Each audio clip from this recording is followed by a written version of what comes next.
Go. Bam. We are on the air. Here we What's go. happening? What's happening? Cool. What's going on? What's going on, everybody?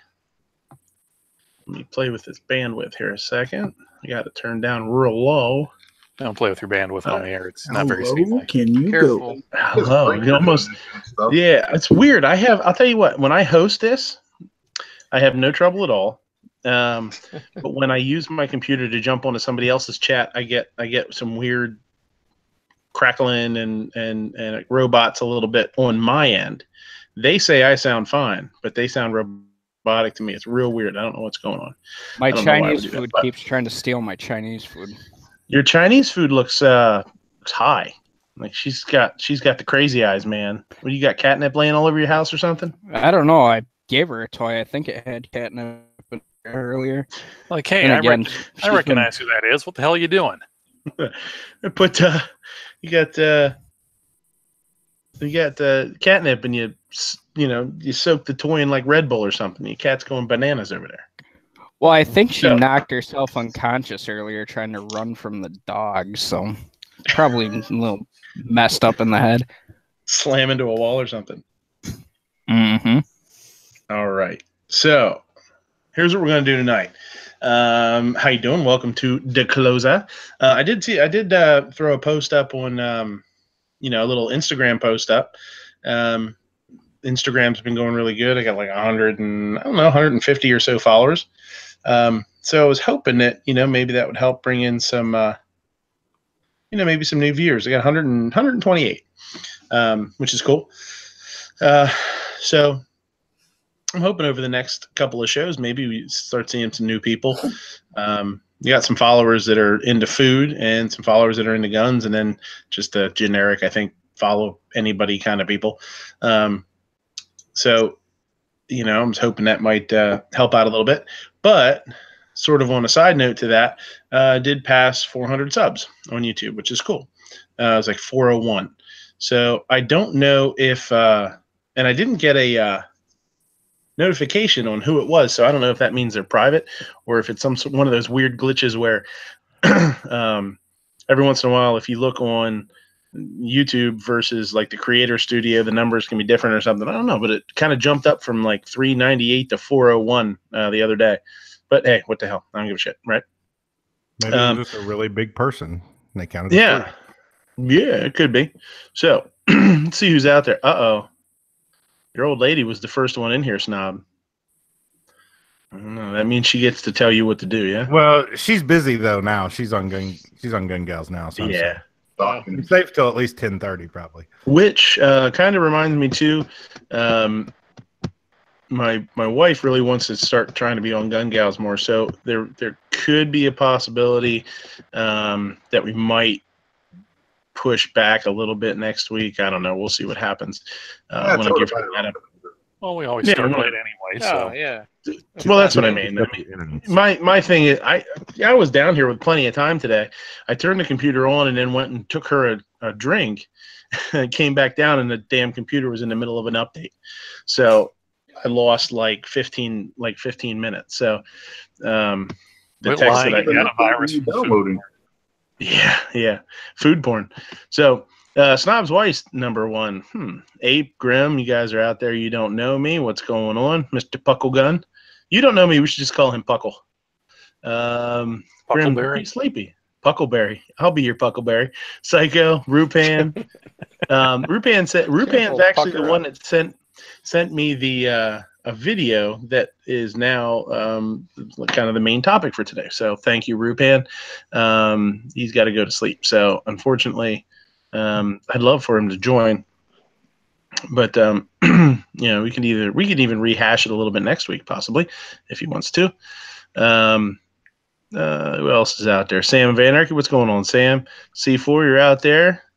Obnoxious. Been nice knowing you. I'm sure we'll get rid of you soon. Kingpin's out there. Patrick's out there. Jorge's out there. YP's out there. Calaveras. What's up? They got Fine Ape down in Gun Channels. Einstein's down in Gun Channels. So, yep. Check out gunchannels.com. Always. Rich White's burping out there. It's cool. Jorge says he was my 400th sub. Ham and cheese was my 400th sub. Probably Italian. Calaveras says Rupan. I'm not. Oh, okay. You were talking to Rupan. All right. So let's say hello, Deuce. You're all the way on my left today. What's going on, buddy? Good to see you. I haven't seen you in a while. What's new? Not much. I just finished 3 months of school, and I quit my job on Friday, and I start my new job next Monday. So that's always exciting. Oh, snap. Vacation time, yeah? Yeah, I'm actually going to the beach on Thursday to Sunday. Oh, shit. So what are you doing if you want to talk, if you can talk about it? I mean, maybe it's something super CIA secret squirrel. What are you doing for your new job? I'm going to be Hank Hill. I'm going to sell propane and propane accessories and install propane tanks at people's houses and service them. Cool. Can't go wrong with that. But that's like that's or so are you a tech base or something like that basically? Yeah, so I went to school for heavy equipment operator, and so I'm going to be like installing and then on job training to be a tech and be able to service them and hook them up and everything. Cool. Very nice. Well, good luck. Thanks. Yeah. Ape, what's going on, buddy? What's on your messy desk today? Let's see, what kind of cool stuff do you got? Well, these are... you got magazines taken apart. You got business cards for Clover. Like you're in the pocket of Big Clover, I see. Ruger. All sorts of fun stuff. Yeah, actually, I'm cleaning out some surplus magazines I picked up at the gun show the other day. Nice. Apparently, this one here, or this is actually a Vietnam era one. It's got a old school metal follower on it, and this was white before I started cleaning out the inside of it. So is that an M1A mag? No, M16 mag. Oh, it is. I thought even the small ones had a little bit of a curve to them. No. No, this is actually, what the hell is this one? It's like an old school C Products logo on it. Yeah, this actually has the Magpul follower on it. Yes, because for whatever reason, my lovely PDW gun just does not want to lock open on Magpul magazines. So, since I usually store it with a 20-round magazine in its bag, I decided to hook up some old school GI mags. Yeah, very cool. I don't own any GI mags. I feel like I should buy one just to buy one. Yeah, I want to get some of those with my AR pistol. Are there any restrictions where you're at as far as having them? Who are you talking to? You. Because my buddy has some Vietnam ones in his shop that we could get really cheap. I can send to you guys. No restrictions in my state. Yeah, we're good. Yeah, we're good. Well, then we'll talk afterwards. I get you some pretty reasonable. Yeah, I know. Even new, the aluminum ones from PSA and stuff are super cheap, like $8. Yeah, the 30 rounds are, but the 20-round magazines are usually like $20-25. Yeah, even like the Brownell ones that are. Are those marked 5.56 or 2.23? The mag? Yeah. This Vietnam ones. Vietnam one. This one just says Adventure Line Manufacturing Company Incorporated, Parsons, Kansas, USA. So I've got a couple Colts. One of them's marked 2.23. It's like old. That might be like a SP or mag that came with an SP01 then. What was that company? They were made in Parsons, Kansas. That's pretty close to me. Adventure Line, kind of like Adventure Time. I didn't even know there was anything in Parsons like that. Yeah, I just Probably not anymore. Just did a quick Google Foo search, and apparently they were contracted to be like one of the original secondary suppliers. I mean, it's kind of different looking with its like these big cutout holes in it. It's got like a little metal tab for keeping the floor plate in. It's not like, because like this one here, this is a D&H Industries. I'm not even going to try and pronounce that in Wisconsin. Come on, focus. Quackadappalapachi. Oh, there you go. We had it there. Nope, it had it for a second. There it is.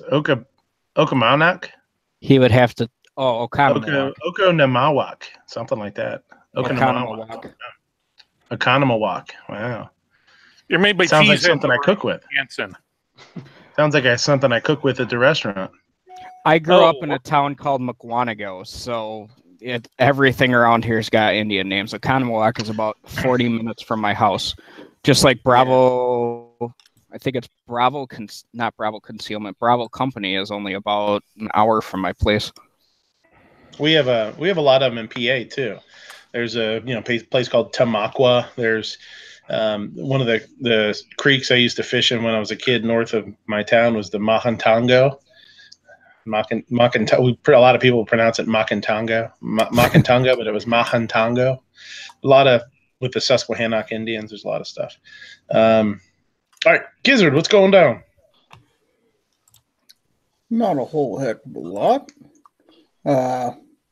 Been at my daughter's most of the weekend. Got back, spent a little bit of time with Snowy this evening, and glad to be here. Thanks for the invite. I've been wrestling with Patreon a little bit this evening, though. But It was they didn't like the idea of my 357 subscriber giveaway. No. Nope, they made me remove it. Oh, no shit. Oh, really? I don't get that. Everybody gives stuff away on Patreon, and the way you had that worded, I just sounded like they just didn't like. They said I had it worded as if the Patreons were getting something for their contributions. It's like, and I replied back to them and said, I'm going to comply with what you asked for, but I want to state that I did not in any way. All the people who entered the contest were my YouTube subscribers. It was not limited to patrons. In fact, they had to enter just like everybody else. They didn't get automatic entries. The only things I was doing on Patreon is to being nice to my patrons and saying, okay, you guys want to help me pick the top 16? That's all I was doing. I wasn't. In fact, I told you can't vote for yourself. All I need is for you guys to help me rank these guys so I could pick which ones are the best ones to have a bracket with. Now, how is that giving stuff away to my patrons? Well, most all the channels give stuff to just their patrons. I mean, like Gun Collector does a gun giveaway for just their patrons and does it on Patreon. But not everybody does it. gives Mac patrons does it. There's a side of the thing that's for rewards. Yeah. Yeah. And it said I had stuff in my tiers, in the descriptions of my tiers about you couldn't promise free stuff for people in their tiers. Well, all I had in my $10 tier, which I don't even have anybody in my $10 tier, and it said something to the effect of you would be the first ones to receive a patch if I ever have any to give out. And it's like, well, other people do similar stuff. Yankee gives a gun away every month for his Patreons. I mean, what's the point? I mean, I understand what the point in having a Patreon is, but what's the point in Patreon if you can't give your patrons something? I don't get that. Why are they picking on a bird? A little narrow-minded. It's weird. It's yet another unclear set of rules. Apparently, Yep. Just give them the bird, Gary. That's right. It sounds like you're following the rules to a T. But yeah, sometimes that's not good enough. He's following the rules. Patreon isn't. That's why they're bothering you. Yeah. Just do what you want. I think I figured it out from when we were talking earlier, Gary. You're just not generating them enough revenue. They don't think you should give away free. Well, that's probably giving them money. Give us the money, not your Patreon. Yeah, they'll let guys like Mac and Yankee do whatever the hell they want. Some of those huge ass channels, not even big, way bigger than those guys. I mean, I wonder. Oh, is Forgotten Weapons and In Range are two of the top 10, but I don't know who the top 1, 2, 3 are. I don't remember. I remember G saying it one time in a chat, which I guess you can find it somewhere. It's public knowledge or whatever. I don't know. One of the biggest on Patreon is Jessica Nigerian. She's half naked making cosplay content, and she gives free shit away every month too. Yeah. Just exactly what does she give away? Yeah, that would be a good question too.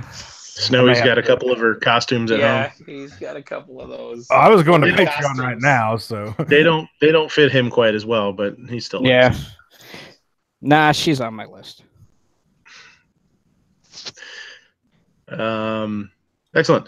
So Grim, what's going on? You gonna stay up late with us for a little bit? Maybe. Maybe. I was already nodding off until Fine Ape was, telling me to stop yawning. And like told, I'm sorry, I just had to crack the whip. You got to get your homework done, then you can go to sleep. Yeah, that's right. No, I mean, you don't want to be hurrying up like quarter to 8 on the bus trying to get 50 papers all done. Well, what's worse than the students not having their homework done? The teacher not having his homework done. Mm-hmm. It's a good thing they're taking a test tomorrow. Yeah, right. You don't have to do anything. And if it's real bad, you just roll in the old TV and VCR from blow off the dust and put a movie in, right? Film strip. You have the old film strip. Oh man, yeah, old film strips. Holy shit! Oh, You're God, going way back. no. Yeah, no. Tomorrow I actually have to give a district assessment, so I figured since it really doesn't matter, I'll do it on a Monday. And I asked the students, I'm like, "Hey, Friday or Monday?" Oh, definitely Monday. Week off with a standardized test. District assessment, I assessed you $3.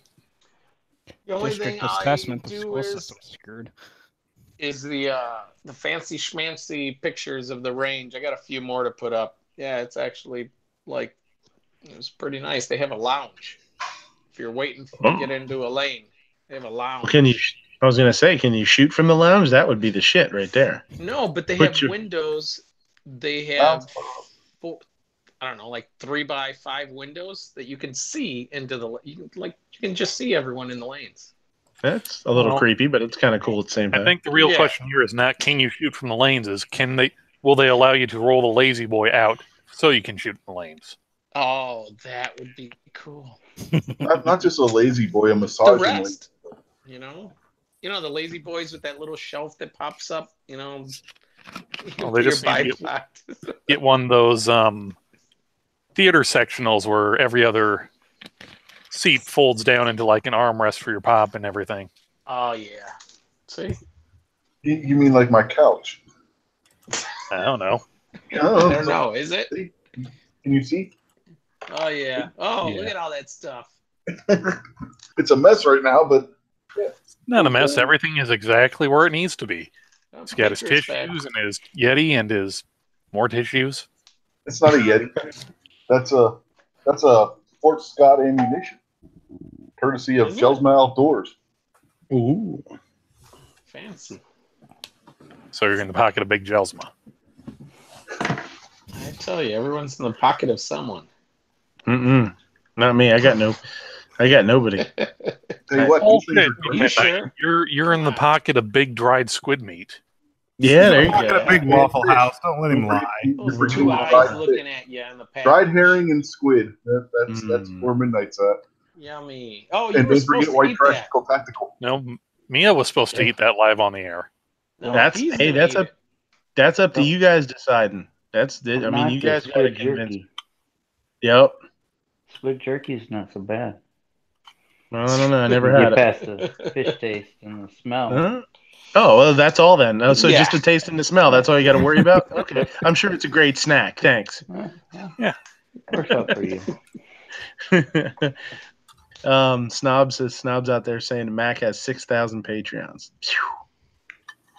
That's it. Pretty awesome. Yeah, that's why he can do whatever he wants on Patreon. Oh my. Man, Christ, that's nuts to think about. I mean, he pushes Patreon like a son of a bitch now, though. So I mean, he's gonna get some. But I mean, he puts out a lot of content, for sure. He does a lot of cool stuff, puts a lot of effort into it. So I mean, people deserve it. But that's a lot. 6,000. And what do they? I forget. Somebody said one time what the average is like. The average Patreon is like $2. It comes out to an average, so it's weird, but it's like $2, a little over $2. He's got 6,095. So is that over 12 G's a year? 12 G's a month? Yeah. I guess. Patreon's Well, what, minus 15%. It comes out to $3.50 per Patreon. That's essentially what they make per patron. Wow, that's a truckload of money. Mm-hmm. So you could safely be bringing. Not really. It's $3,100 bills. I'd be buying tons of fucking guns too, man. He always makes a point to let people know that I didn't get this for free. I paid for it. Okay. Yeah. Buying a lot of guns too. Right. If it's $3.50 per patron, that's 21 grand a month. You gotta pay taxes on that though. Yeah. Yeah. Pay At least- Patreon. All right. It's still Plus, free and Patreon clear. will take their cut out of it too. Mm-hmm. I could And you gotta afford pay it. your cameraman. That still leaves you quite a good chunk a month. Well, yeah. I mean, Well, even it- if you take, Well, that's even if almost you a take $250,000 a year. right. Yeah, Even I if mean, you Mac take- says that it's paying for him and his camera guy. That's right. Yeah. Well, in Yeah, my there's other case, I'd people in have to that. split it with George. So you know. Good thing you've got. I think it'd be couple just days too he'll be much of a fine. hassle. George would not split it, Gary. I would just make George take the half that you have to pay taxes on. Yeah. Still buy an awful lot of cat food though. Yeah, I was gonna say George is still gonna make you take out a third mortgage on your home. Good thing you have power of attorney for George's finances. Yeah. Rich, what's going on, buddy? Yeah, not much. Just got done doing our show tonight. Actually had a wild tardot appear. A wild tardot. Every now and again, he pops up out of the brush. Yeah. Has And- Michigan turned him feral? And the Scotsman showed up on the show too tonight. Uh-oh. We Sober? had a good chat going on. Gun Snob was Yep. there. Got to be careful. Sometimes those guys show up, you just can't get rid of them. Well, we had to get rid Kind of of like Crab. Scotsman because he had to go do his own show. So we had a built-in Mhm. escape for him. Sarge, what's going on, dude? Nothing. Just worked off days. Came home, took a nap, set an alarm just for the show. There you go. No, I took a little nap too today. Haven't been feeling all that awesome, but yeah, so I kind of crashed out on the couch a little while today too. Snowy, what's going on, dude? Not too much. Just did my show earlier. Other than that, just kind of hanging out. Bought myself a Nintendo Switch, so I've been playing the shit out of this thing in the last couple days. There you go. You just wander around playing on that all day long. Running into walls and stuff. Yeah. Yeah, slamming in the doors. Gun stop. What's going on? Not much. I probably can't hang out long, so I told Budget he could have my spot here in a minute. So Okay, cool. send him the link. I got to work Okay. in the morning. All right. So we're gonna do well, like a top 10 kind of thing here. Did you gizzard me? Slim Jim. Oh, that's right. I skipped you. You dumped out and you came back in. I'm sorry. Patriot, what's going on? Oh, Yo. no, I spent an hour trying to put bloopers together as a video, but it didn't work out very well. It's bad when you screw that up. You couldn't So even see anything because the lights were off. You have a blooper video of your blooper video. Yeah, it's just terrible. Well, yeah. It's all right. It's about We it. you've been putting out a lot of stuff, man. I know people are really digging it. It's really cool. I'm dragging my feet. I'm putting these out. There's a couple that I have, but I got to pace myself, or I'll work myself out of a job. Yeah, you don't want to do that. Me any suggestions? You know, they're not. I'm asking for suggestions, and Just keep doing what you're doing. When you're out of guns, then we'll figure something out. yeah. Then you can, do a teardown of a fruit or a vegetable or something. This is how you take apart a watermelon. A Actually, blind guy peeling a banana. I did take out. Oh, did anyone see that G interviewed Gary McWilliams? You might remember that name during the Guess Who little contest there.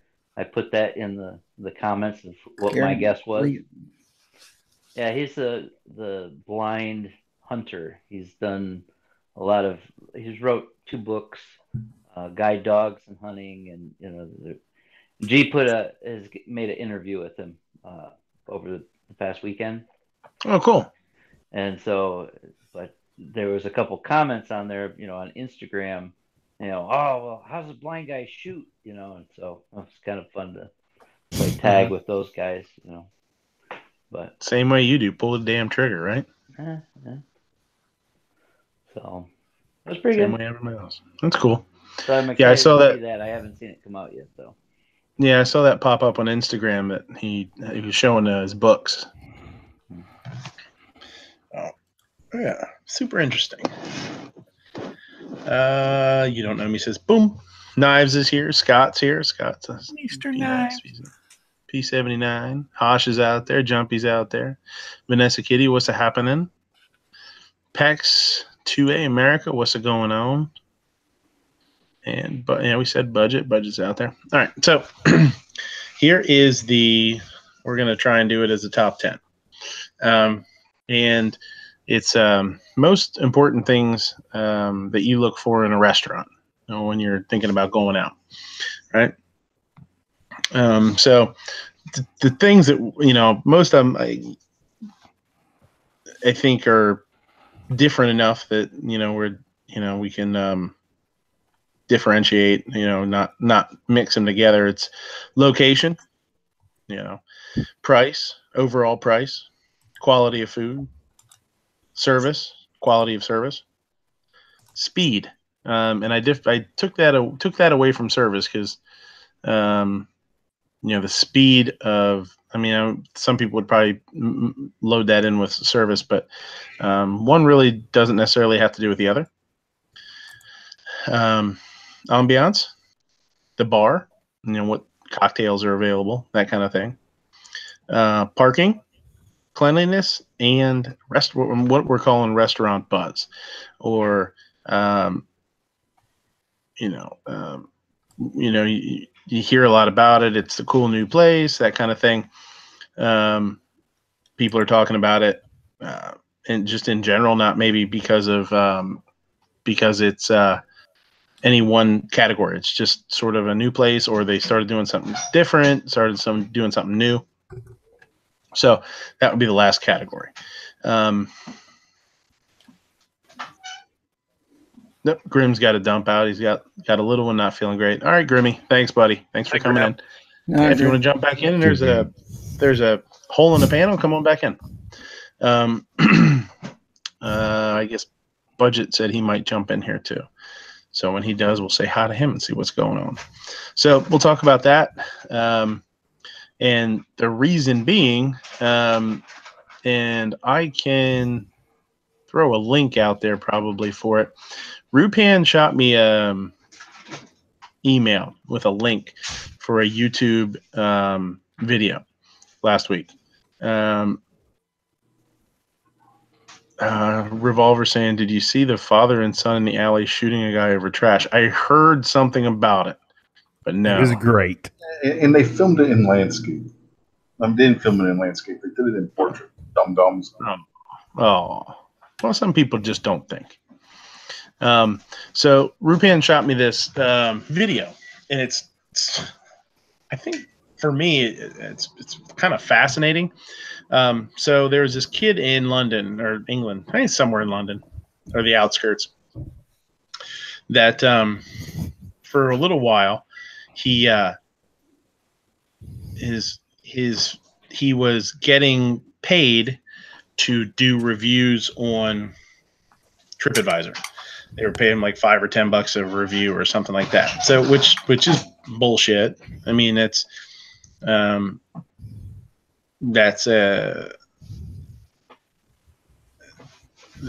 just no good. If Budget, if you're coming in, come on in. If not, I'm gonna shoot Hosh a link. I actually I'll put it down in the Gun Channels chat here. Hold on 1 second. Hey, I'll go ahead and jump out and they can both jump in because I seriously got to get up. So okay, man. Thanks for the invite. I wasn't going to jump out this early, but I need to anyway. So that's fine, dude. All right, later, guys. Thanks, dude. Thanks for coming. Later. See you, Mom. There it is in the Gun Channels link. If anybody wants it, go ahead. no degenerates in there, down there in gun channels. So he used to get paid to do that, which is just this bullshit, and I hate the fact that people will do that, and I don't like that at all. But so he went from that to start to thinking about like, well, if you could fake reviews, could you fake a restaurant? And he basically did it. He called it the Shed because he was basically pretending that his backyard was like an outdoor dining, like an alfresco dining place or restaurant. So did he get the idea from Phineas and Ferb? I don't know. Is that no? That would have been. Did they do something like that? Yeah, they did a backyard restaurant on there. Okay. If anybody's ever watched Phineas and Ferb, that is one that was the last funny thing I think Disney actually did. That cartoon is freaking hilarious. So what's fascinating is he started this up.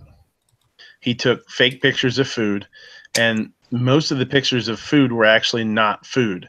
Like they showed in the video him doing a picture of like this scallop dish, and he didn't use a real scallop. He used literally like a white, one of those bleach tabs that you put in your toilet, in the back of your toilet, right? Put it on a plate, put like sauce on it and stuff like that, and it looked like amazing, right? How do you know he just wasn't appealing to the people that eat Tide Pods?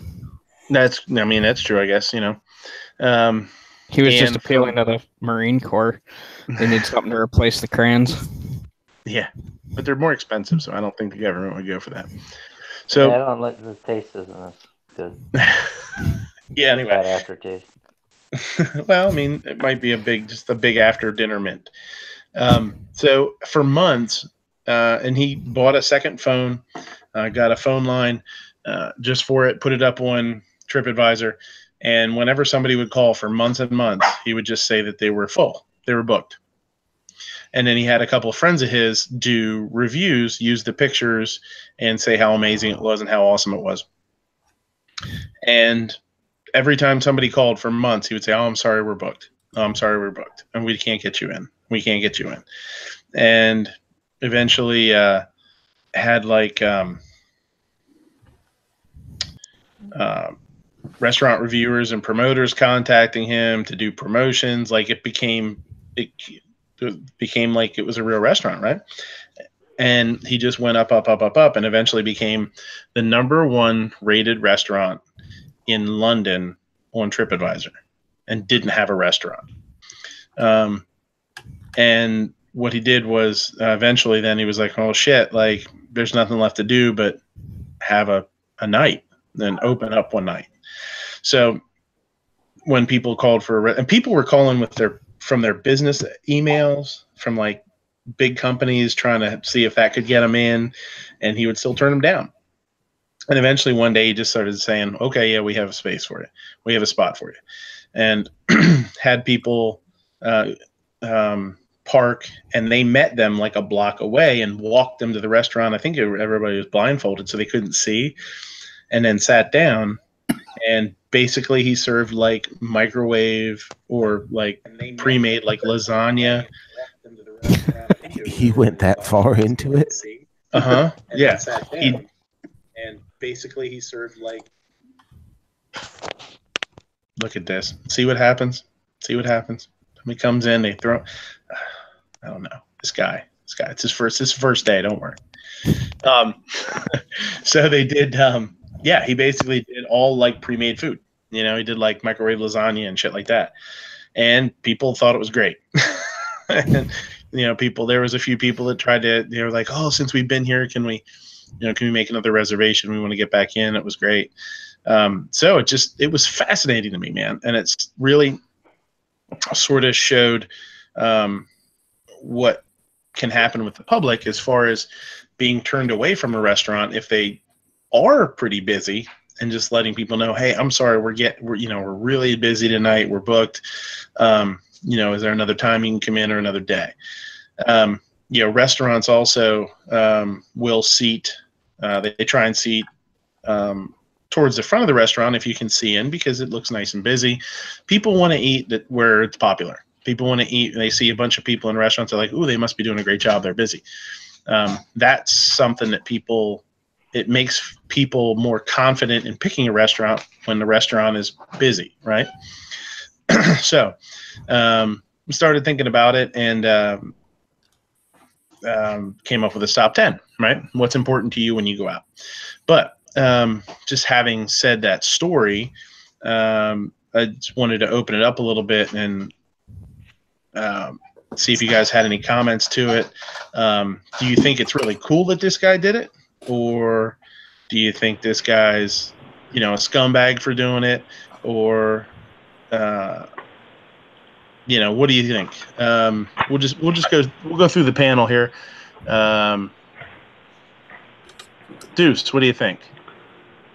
I mean, that's a kind of shady way to get into it, but it's the ultimate fake it until you make it kind of thing. Mm-hmm. And he was never intending to be a restaurateur. And that's the thing. He was doing it because he was like, well, this is the ultimate. Let's see if we can pull it off. Kind of like, I think it was more of a challenge kind of to himself, but like a prank. Kind of. Yeah. I mean, it literally was. Literally, he was like, it was kind of a big prank, but he pulled it off. It was a scam.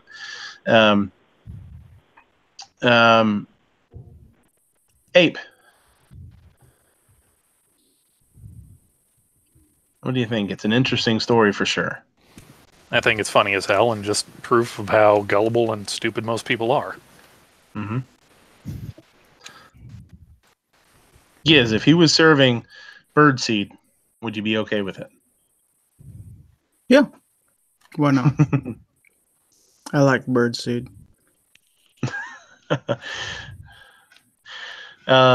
Budget, what's going on, buddy? You want to say hello and then give me your thoughts if you have any about it. Hey, thanks for sending me the invite. Yeah.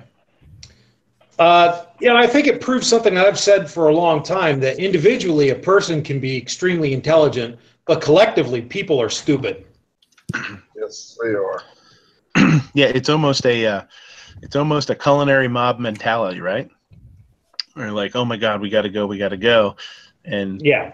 Yep. Patriot, what do you think? I think it just shows how dumb people in London are. I mean, that's funny to me. I mean, just England in itself is just, but I'm kind of biased, I guess. But yeah, I think it's great. Couldn't happen to a better group of people. Well, I guess he felt safe doing it because there's no guns or no knives or anything else that if somebody got really mad, he knows the worst thing that could happen is he could probably get whacked with a Nerf bat or something. Yeah, I'm gonna look at you so mean because you did this, you son of a bitch.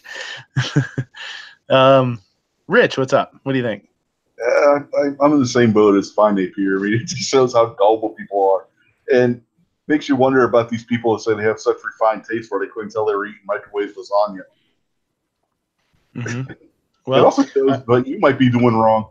You can imagine how much money you could save if you could just pawn off frozen lasagna on your customers. Yeah.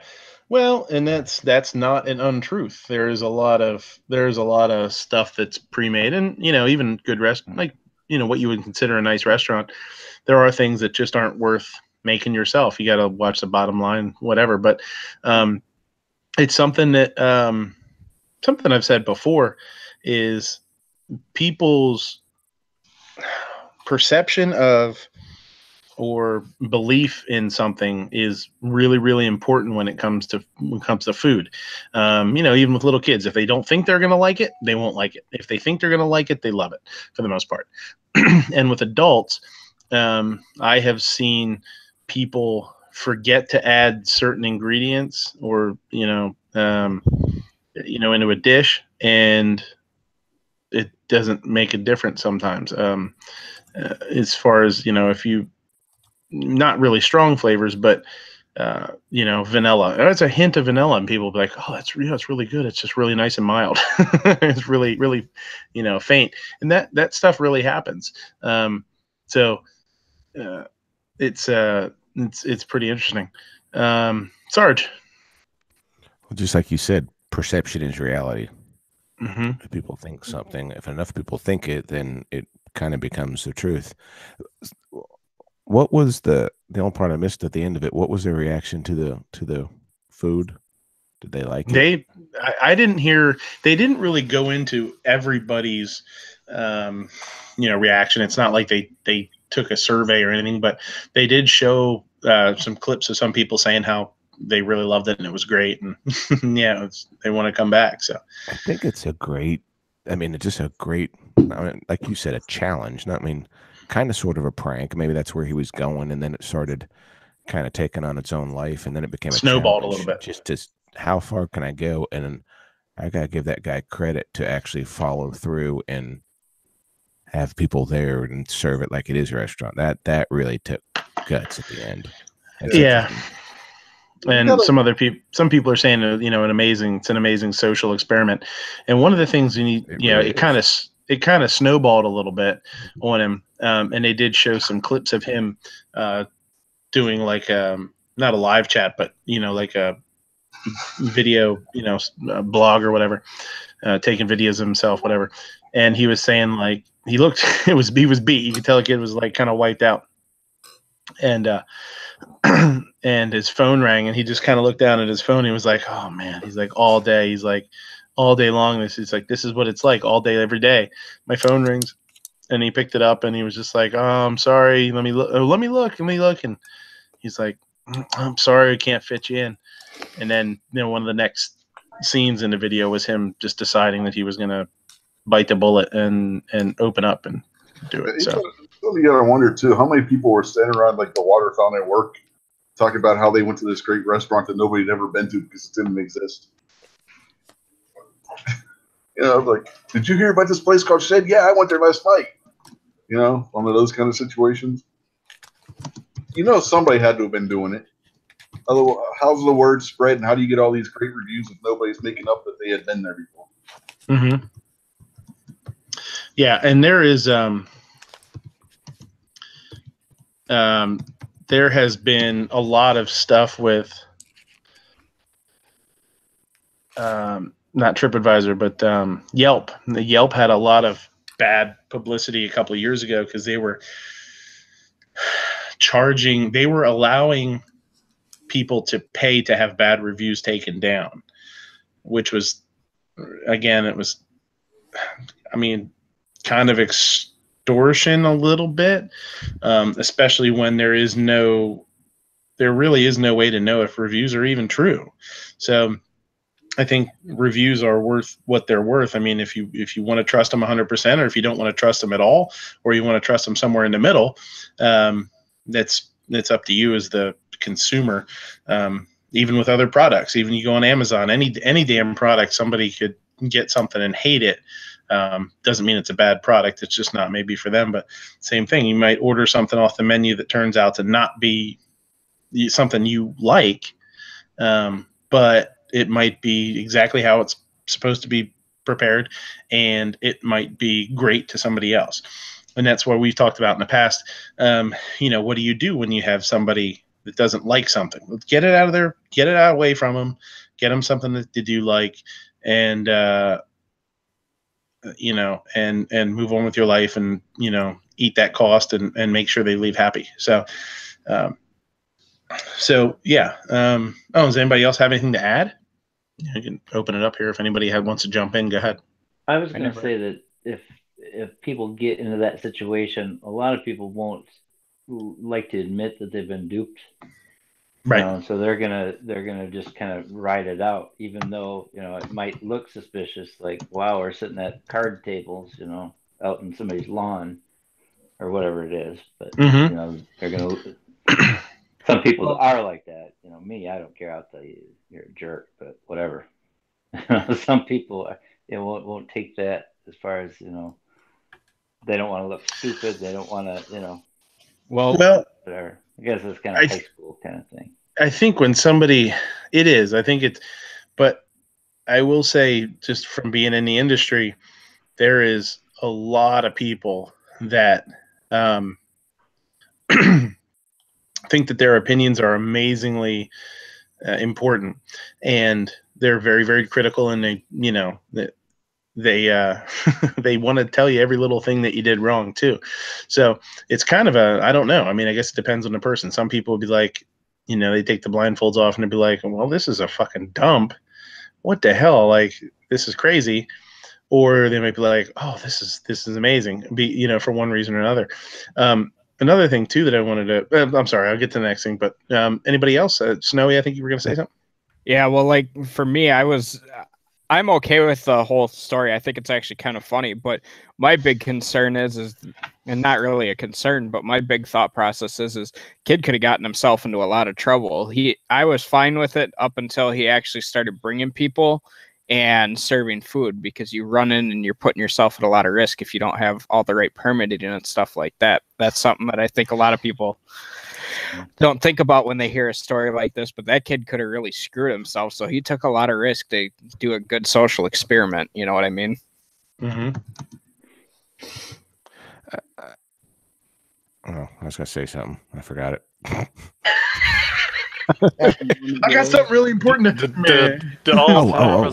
any powers down.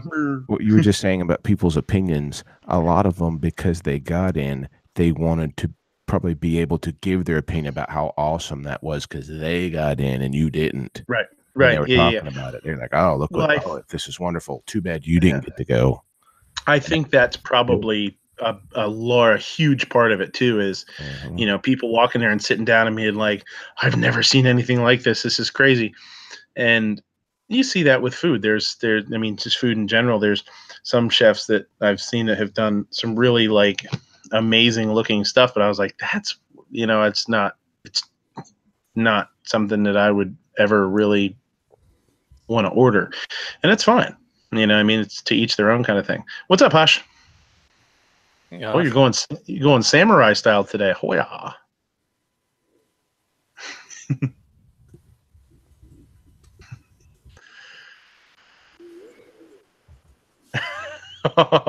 Boy, they're giving you a hard time over there in the Gun Channels chat, C4.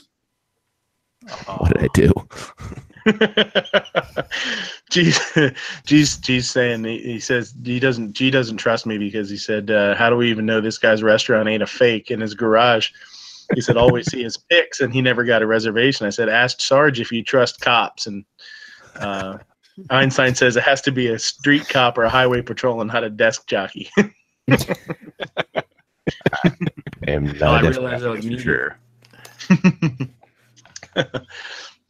What's going on, everybody? I don't trust G. I was okay with G until he started putting those pictures of hubcaps with pizza sauce in them today on Instagram. I don't know what the hell's going on over there in Illinois. It's Illinois. Get it right. Illinois. I don't know. Yeah. So what's going on, Hush? Nothing. Just hanging out today. I was. Oh man, my camera's all messed up here. I got like my camera looking at another camera. I don't know what's going on. Camera inception. I was like Mr. Mom. Wife went out to hang out with some friends, see a movie. So I took care of the kids. That was fun. Had some fun. Yeah. Played a little radio. Got some stuff done over here. Figured some stuff out for the stream next week. But yeah, it's been cool. Nice little Sunday. Good. Yeah, I had a little guy. All morning too. We played a lot of. It was kind of rainy, kind of overcast here, so we just played in the house. But yeah. Somebody mentioned the Nintendo Switch earlier. We were playing Mario Kart for a little while, so I can pop the controllers off the Mario Kart and give it to each one of the kids. Then I can have like the regular controller, and we can all three play. And what's great about Mario Kart now versus like when we were kids is that the software will you can turn on all the auto piloting and all the auto control, so the kids think they're doing something, but they're really not. So they stay engaged. It's really nice. It's really helpful. Well, the good one for that will be Smash Bros, which comes out in December too, so that will be another one to pick up, Hosh. Oh, I've got so many already Switch games, and they just came out with Monster Hunter on the Switch, which super esoteric video game, but it's a great system. It's like perfect for me. So what you're letting them think that they're doing awesome. That's like the participation prize of video games. I don't know. I don't know if that's okay. It's a if you let the autopilot them, they will always be in last place. They'll never ever get any higher than the lowest level. So it just kind of helps them stay on the tarmac, if you will. You know what I mean? Like they still have control to get better, but it kind of doesn't, just here you go, figure it out. You can't just drop bumper a bowling. 3-year-old. Can't just it's like bumper bowling. Exactly. Like that's actually a really damn good analogy. Like if bumper bowling's okay, this would be the similar thing. It doesn't actually. I'd say it's even more hard because it doesn't make them good. They've got to actually do something. Bumper bowl, you just can just bounce it against the bumpers and get something. Yeah.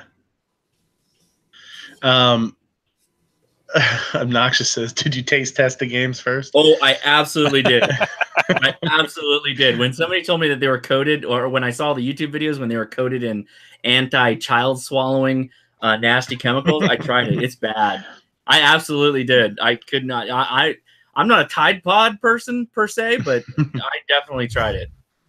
We had a dog once. It was we still have her, but when she was a puppy, she was a chewer. Like you'd wake up and she would be chewing on the leg of a dresser or something. So I went to PetSmart and bought some of that sour spray, and you're supposed to spray it on stuff, and when they chew on it, it gets in their mouth. It's like real bitter, and it's supposed to turn them off basically. And they're like, this is gross. I'm going to stop doing it. I've seen people do like hot sauce too. They put hot sauce in something. So I went and bought this bottle of like $8 bottle of sour bitter spray or whatever.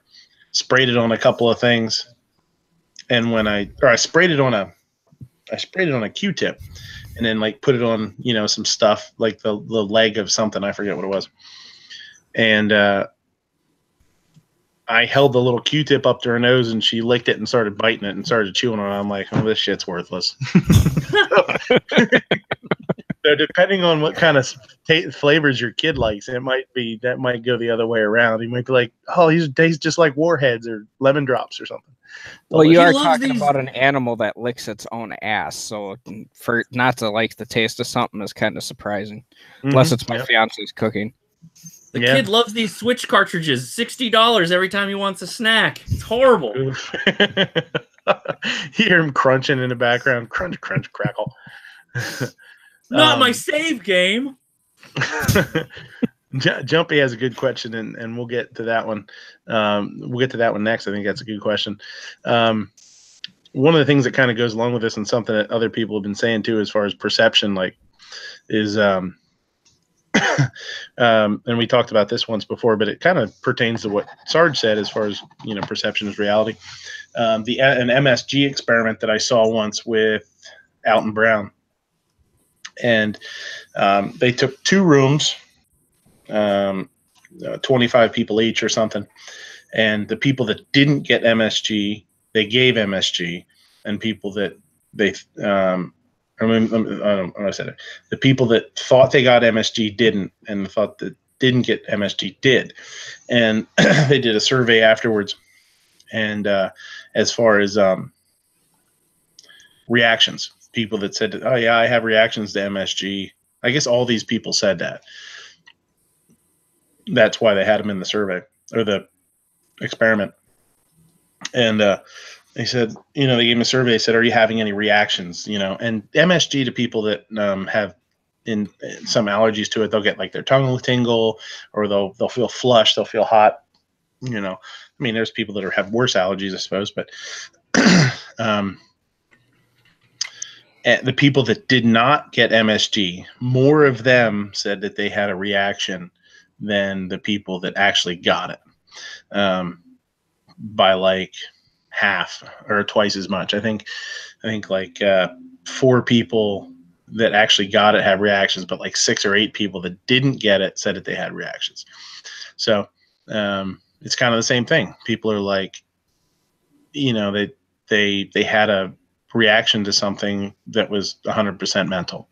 So it's pretty fascinating,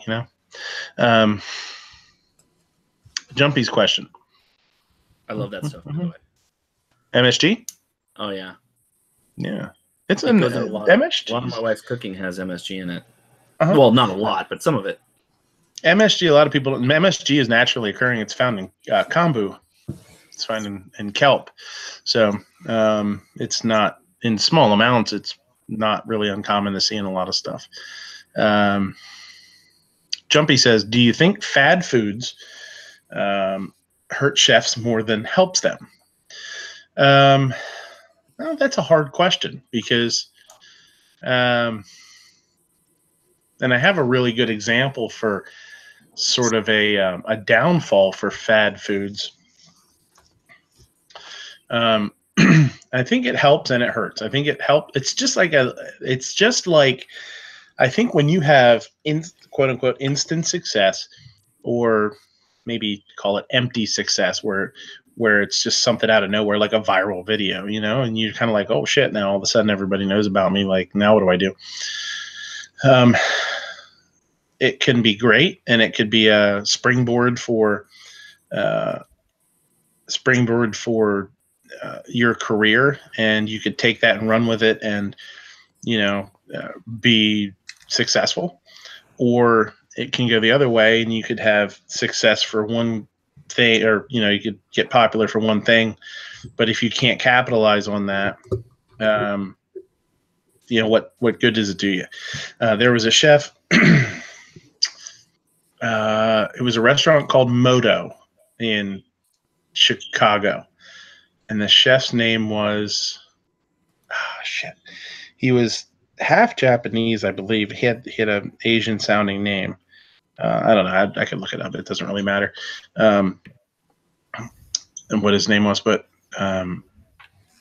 he basically with Toby Maguire. It was Toby Maguire. Well, I think it was pronounced differently, but yeah, that's probably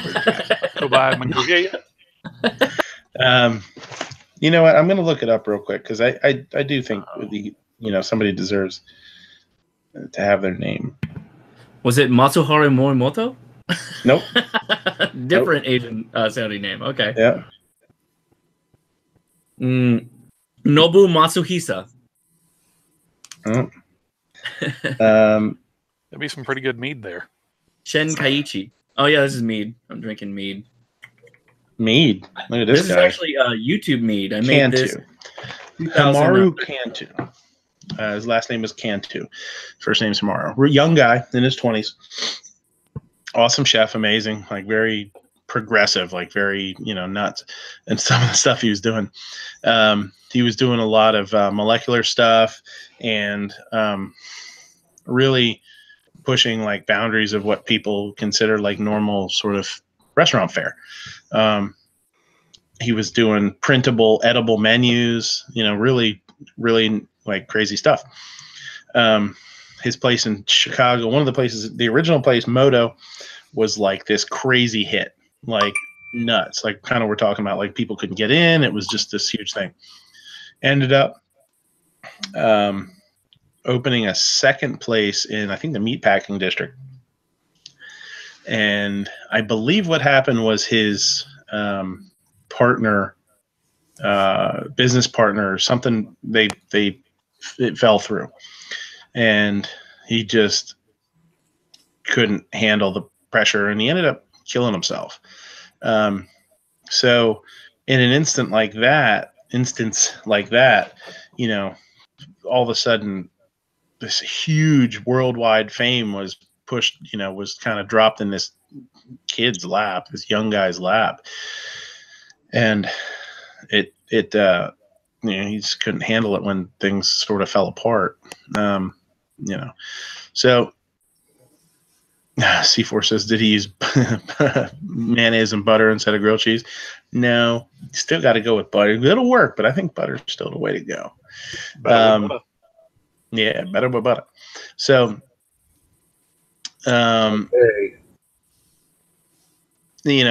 think, in that instance, it was kind of a fad at the time to do a lot of the molecular stuff and do some stuff he was doing. He pushed it to what people considered like an extreme, but there was other places there's a place called WD-50 with a chef called Wiley Dufresne, who's been doing that stuff for years. A lot of the molecular stuff. He was kind of one of the big names early on in that. So it is what it is. I don't know. From my point of view, I don't think there is an answer. I think, is it good or is it bad? Yes, on both. I don't know. Do you guys have anything to add? What do you think? Just give me a good old fashioned steak and potatoes, and I'm happy. I mean, the molecular gastronomy stuff is, I guess you could say it's kind of still of a fad, cutting edge kind of thing with culinary. So I imagine the reviews can be pretty salacious depending on how people perceive it, and if they think that it's copying something that already exists. So I mean, I don't know. It's almost like molecular gastronomy is probably like the YouTube comments of restaurant reviews. They're probably really biting and really divisive. So I don't know. I would have to see how he was getting smacked around, or how he was doing, if he was blowing up, or if he just couldn't handle the fame of it all. But I mean, read Kitchen Confidential, and you know how that can go, right? Yeah. Well, yeah. When Kitchen Confidential, and I mean, with Anthony Bourdain now, it's I mean, suicide rates with chefs. There's an article that I have, and I don't have it with me. Suicide rates with chefs isn't like the top 10 or anything like that, but it's up there. The amount of pressure that's put on you can be pretty gnarly. You're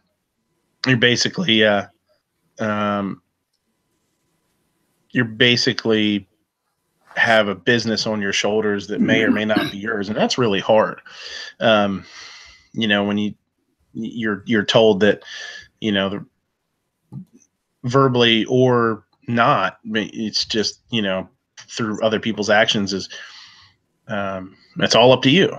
Success is based on you. You need to motivate people and get no more mistakes and blah, blah, blah. And it's tough. I mean, I know what that's like, to feel like your actions, your performance, is, the success of a place is determined by your actions, I guess, whether it is or isn't. So that's really tough. G Web says, I know one chef who lost all credibility by claiming that publicly that hot dogs are sandwiches. True, but he redeemed himself by stating the fact that Slim Jims are candy. I mean, you win some, you lose some, That's the thing is, both things are true. Slim Jims are candy and hot dogs are a sandwich. I mean, I don't know. I mean, yeah, I guess, when one of these goes viral and the whole of the nation chimes in, I guess we'll see what happens when it hits the Senate and the House. We'll know for sure what they think. What will you go and testify in front of Congress and look like Mark Zuckerberg sweating the entire time, sipping water like a weird ass?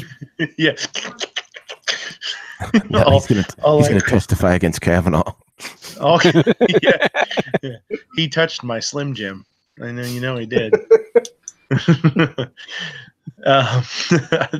Jumpy says Slim Jims are real man candy. That's right.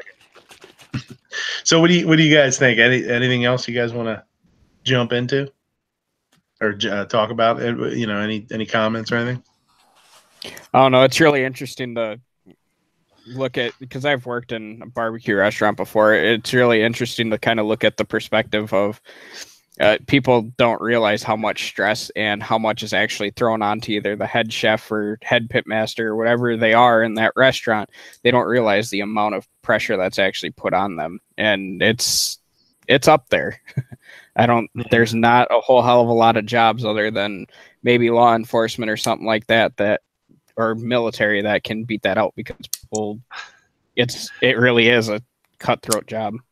Yeah, it's tough. And I in the last couple of years, I keep tell myself, I keep telling myself it's like, it's not life or death. Mistakes are going to happen. We just got to get through it. We just got to work through it. We're in a building process right now. We got a lot of new staff, whatnot. Sarge's mistakes are far more costly than mine, you know, somebody can end up, well, I mean, and somebody can end up dead with a mistake with an allergy or something like that. But, you know, you know, flavor. Yeah, death by flavor. Someone's civil liberties. Yeah. But there's there's kind of a competitive. Do it right. It's kind of a competitive thing going on there too, right? Because there's always somebody else that's like gunning for your position or whatever too. So if you're to some extent, so you're always in this competitive nature of people that take it maybe more serious than you do, or to the extreme. Restaurants, you know, I always say there's people are never not looking for another job or a better job, and restaurants are always for sale. You know, for the right price. Somebody, even a mom and pop place, somebody comes in and offers them a truckload of money. You know, like, wow, we've owned this restaurant for 2 generations, but you know, that amount of money can set up my family for the rest of their lives and their kids' lives. You know what I mean? So, you know, that's why you bought a business or started a business to take care of your family, to make money. You know, if somebody gives you enough money, you don't have to worry about that for a couple of generations. That's awesome. But, yeah, it's tough. You know, employees are always looking for the next great gig. I don't care how long you've been somewhere or how awesome it is.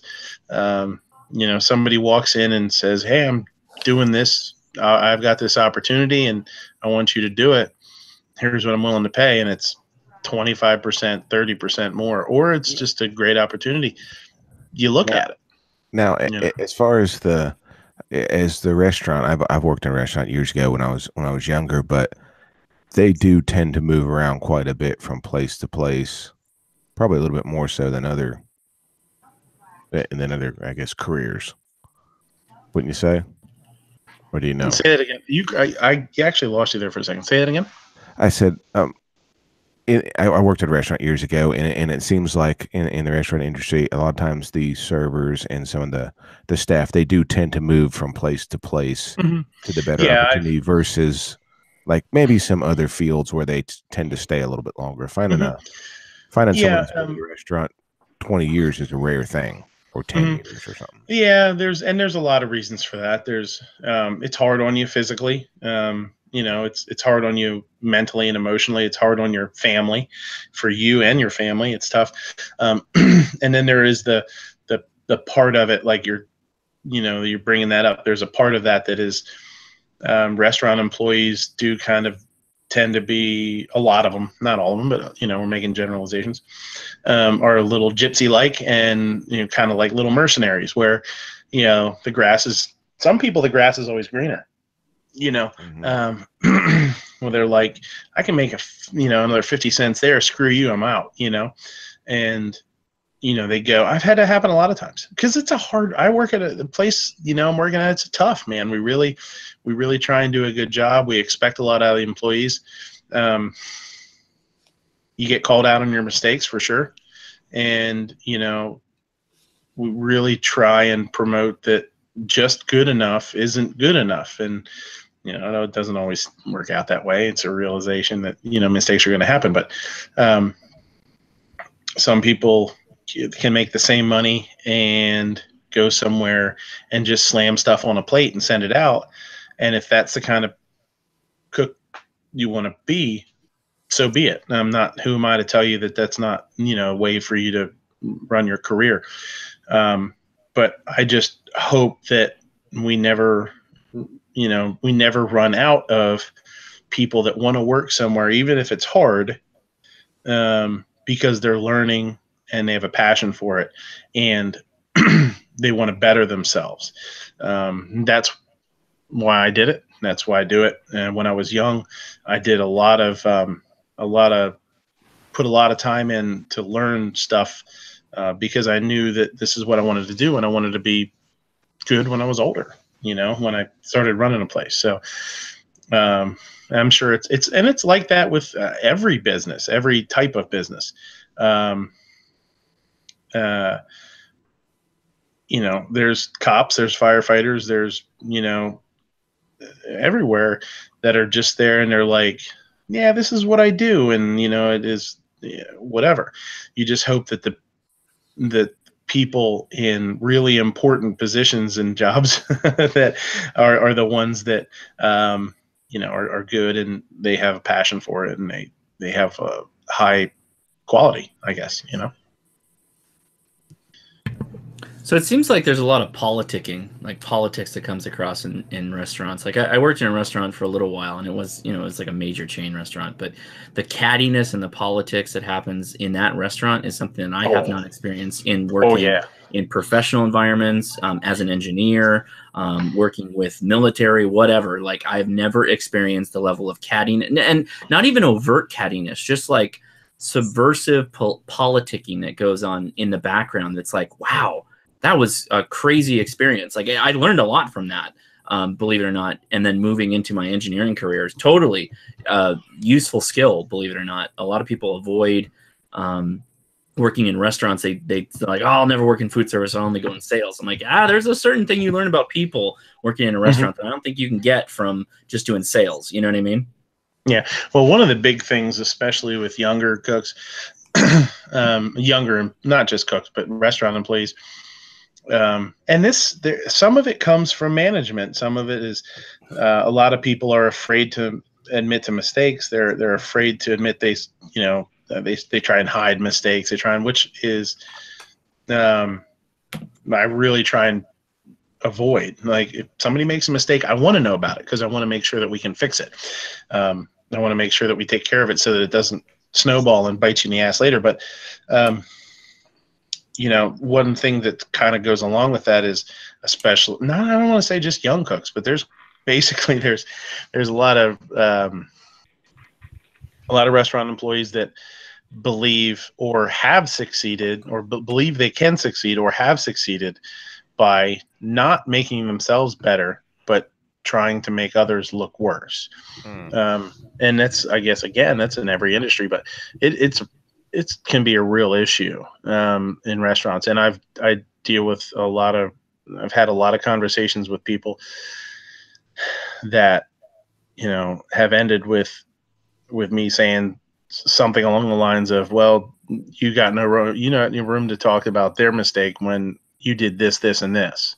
So how about how about we just move on or not? You know what I mean? Like I had one 2 weeks ago. I had a kind of not a blowout, but had an argument with a cook, and and I was like, well, you know what? If you want to go home, I'll finish your shift. And it's a pretty pretty rough thing for an employee to hear when a manager says, you know what, that's cool, go home, I'll finish up for you, I'll let you know when I need you back. And they go, well no, I'm and yeah. They learn their place real quick. Yeah, and nobody's irreplaceable, they say. I'm not, they're not. The restaurant will go on just like most businesses will go on. If one person, two people leave, they'll figure something out. We've run weekends with 3 cooks. It sucks. It blows a lot. It sucks. But, we'll do it if we have to. There are employees that are cancerous, where they're just shitty people. They're just, and I say cooks because I'm obviously, they're called toxic. Yeah. Perfect. Exactly. And their bad vibes, their miserable demeanor, their bitchiness, their whininess, their insert bad personality trait here will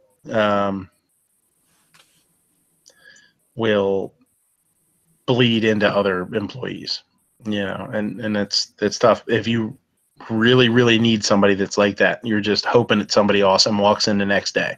So, and as a restaurant, you're never not looking for employees, just like other businesses. And I don't know if it seems to me to be more prevalent in restaurants because there is a lot of turnover and you're used to it. I guess when you get used to the fact that somebody good walks in the door, you hire them and you make room for them. And the low man on the totem pole gets tossed, or takes, you lose some shifts or whatever. It's pretty cutthroat all around. You know. Can I talk about mistakes? Mm-hmm. What you were talking about, you said about learning from the mistakes. There's something I found out that when they try to cover up the mistake, it's not the mistake that gets you in trouble. Even with the customer, if you made a mistake, it would be the trying to cover it up, saying, you know, oh no, this is what you ordered. It's, you know, just fixing it. Let me just fix this. Yes, you're right. We made a mistake, and now let's. And a lot of times people will tell people about that. You know, oh well, this came out wrong. They made me a whole brand new one. Or like with the employee, if they admit to the mistake, they have the ability to change. If they don't admit to the mistake and try to cover it up, well, they're not going to change because they didn't do anything wrong, right? In their mind, yeah.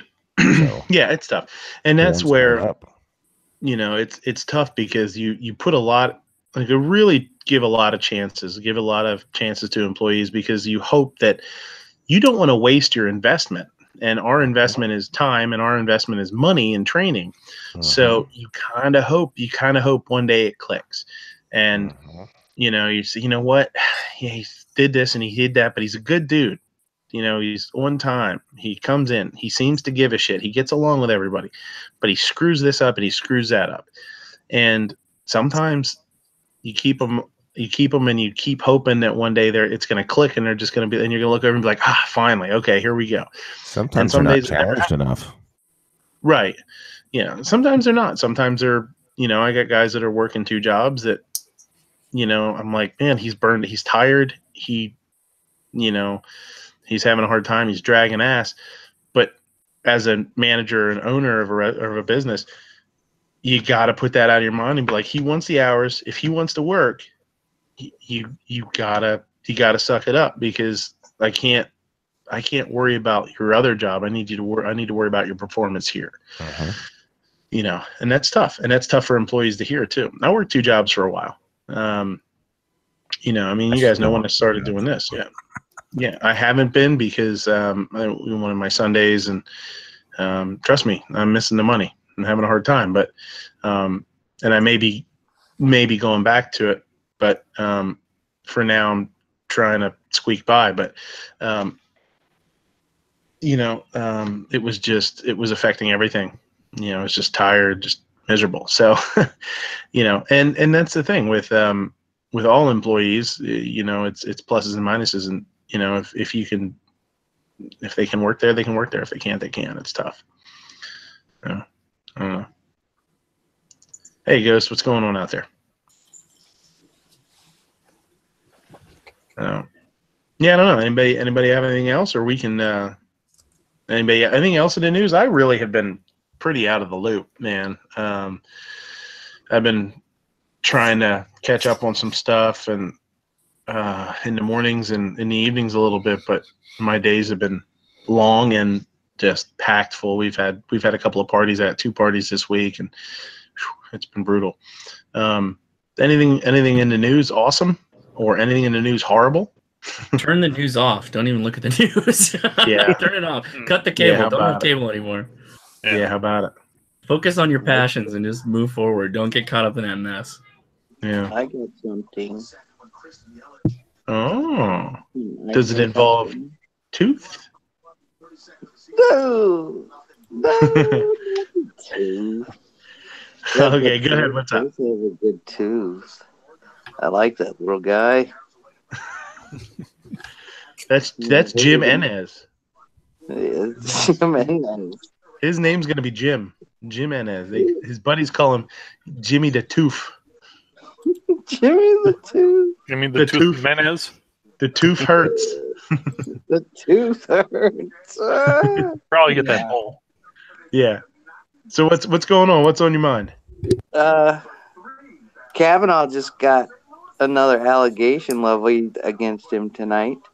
No, I don't doubt it. I'm sure more people will come and well, you know, come forward and say all sorts of crazy shit. Whether to say whether they're true or not. I mean, who knows? Well, did you see the first one is actually going to be testifying in front of Congress? She finally agreed to it, or in front of the Senate. Thursday, not even Monday, but Thursday. And she also had one of her witnesses come forward and say, "Hey, no, I don't remember any of this happening." So that's 4 witnesses now that she says she has that have all said that they have no recollection whatsoever of any of this happening. Is Gowdy on the confirmation? No, I don't know. Because if he is, he'll probably absolutely destroy her. Because he's always fun to watch. Yeah, he can be pretty brutal. I don't have much of an. I don't want to say I don't have an opinion on it, but I don't care. Gowdy's serving his last term, by the way. Mm-hmm. Yeah, he said he's going to be going back to South Carolina to law, probably right? Be a DA. I don't know whether he's I don't know whether he's going to run for district attorney or whether he's just going to practice law. But he's coming back home. Yeah, he's a fireball for sure, man. Dang right he is. If he was smart, he'd be coming back home to set up a presidential run. Yeah, I would like to see him take that run. He's like a young Kennedy. When you listen Yeah, to but him. Gowdy said something about he wouldn't be opposed to a bump stock ban now. So who knows with him? Yeah, Just going to do whatever the people holding his leash tell him to do. I guess just like everybody else, huh? Mm-hmm. It's hard to. I mean, and I can't pretend to act like I know what it's like to be in politics, you know. But it's got to be a hell of a tough. You should know what it's like to be in politics. It's probably not much different than what you're doing now. Yeah, maybe. Yeah, except Midnight ain't handing out money to make sure people are doing good jobs. Yeah, I mean that's why you can't keep anybody working for him. Yeah. Well, the only person he has is Ellis, and he's on ice. Yeah, apparently they think I killed Ellis. No. Technically, he's not dead until he's thawed out. I don't recall ever killing Ellis. I don't recall. But do you recall not killing Ellis? I don't not remember thinking that I didn't kill him once or never. I don't not recall. I don't think I don't not recall not doing it. So again, it was Patrick says it was again it was at a drunken sorority party. No, it wasn't a sorority party. It was a high school party. Whatever. Or was this the second one? Just the second allegation at a sorority party. Yeah, this is the second one. I mean, this is pure craziness that drunken college people touched each other. Yeah.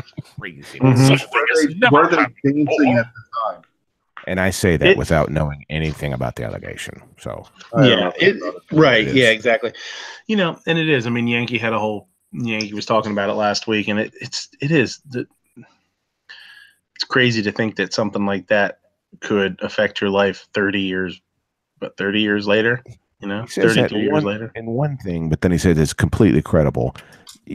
You kind of got to be suspicious of everything, especially, 35 years later, and not discount it, but not believe it 100%. You got to kind of ease into this and see what comes out. Yeah. Let's not jump on one side or the other.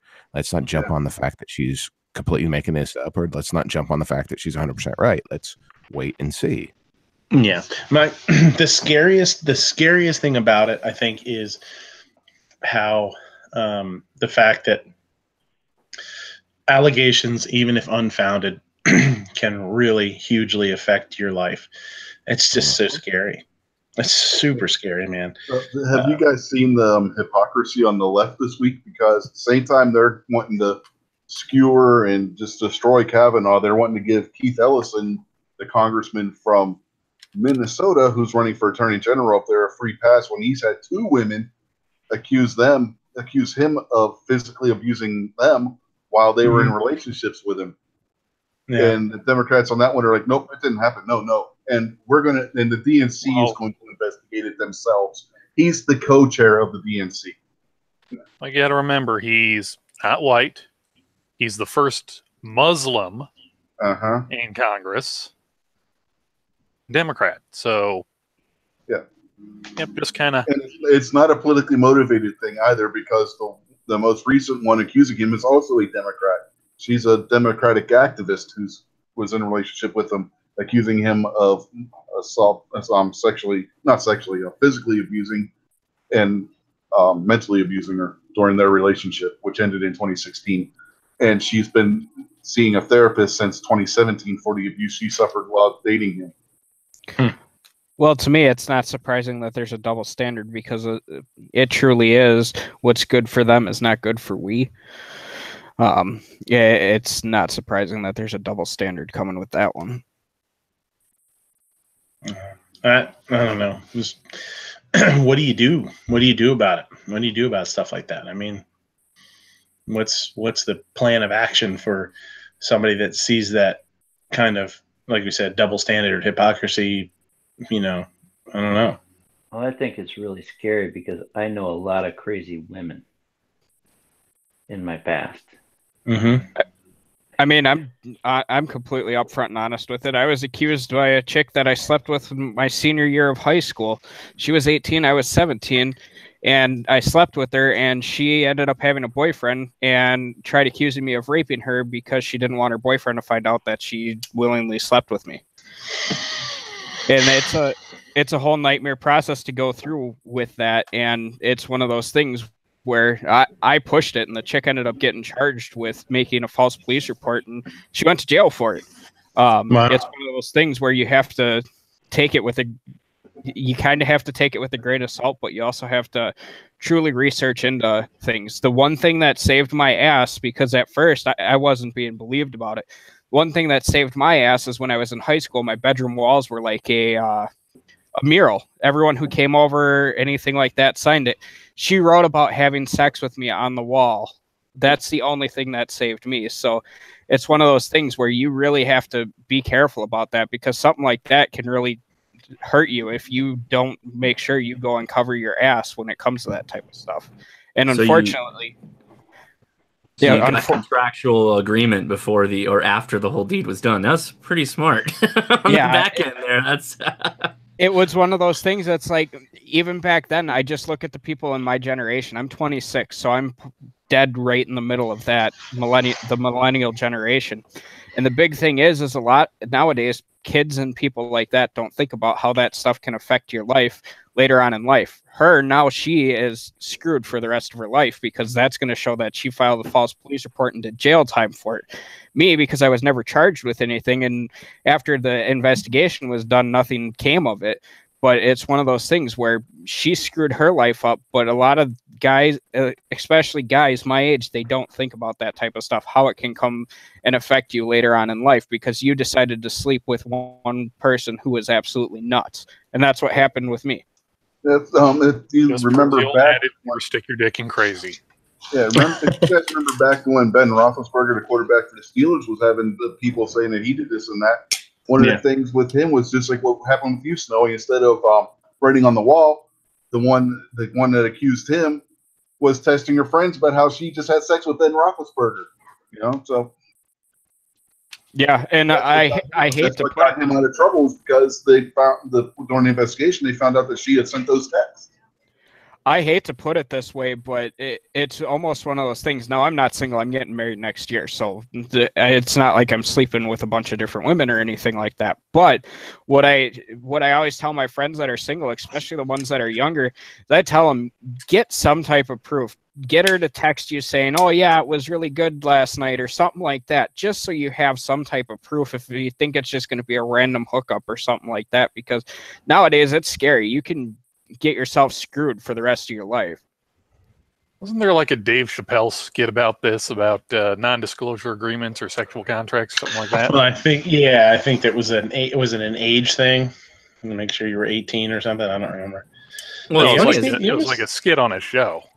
Yeah. It was a joke. Like, I mean, but what's funny about the whole thing is like colleges are kind of pushing for these kind of contractual documents, and everybody's like, "Oh my God, come on!" But it's like the system allows this kind of stuff to happen, and the best solution you have is some kind of document of consent, right? So they're not wrong, right? It's actually like, okay, yeah, this kind of makes sense in a weird, messed up way, but you kind of have to do it, right?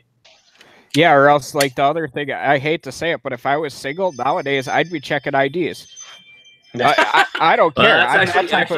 Yeah, for sure. I'm that type of guy. And it's weird because my generation and younger, they may look like they're 18, but they may be 17 younger, and all that takes is one not checking an ID or not knowing their age for sure, and all of a sudden you just committed a felony. You not just like Cody Wilson in Texas. Counts.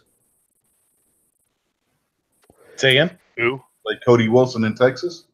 Oh man. Holy shit, yeah. Boy, he's fucked. Oh, yes, he is. What happened there?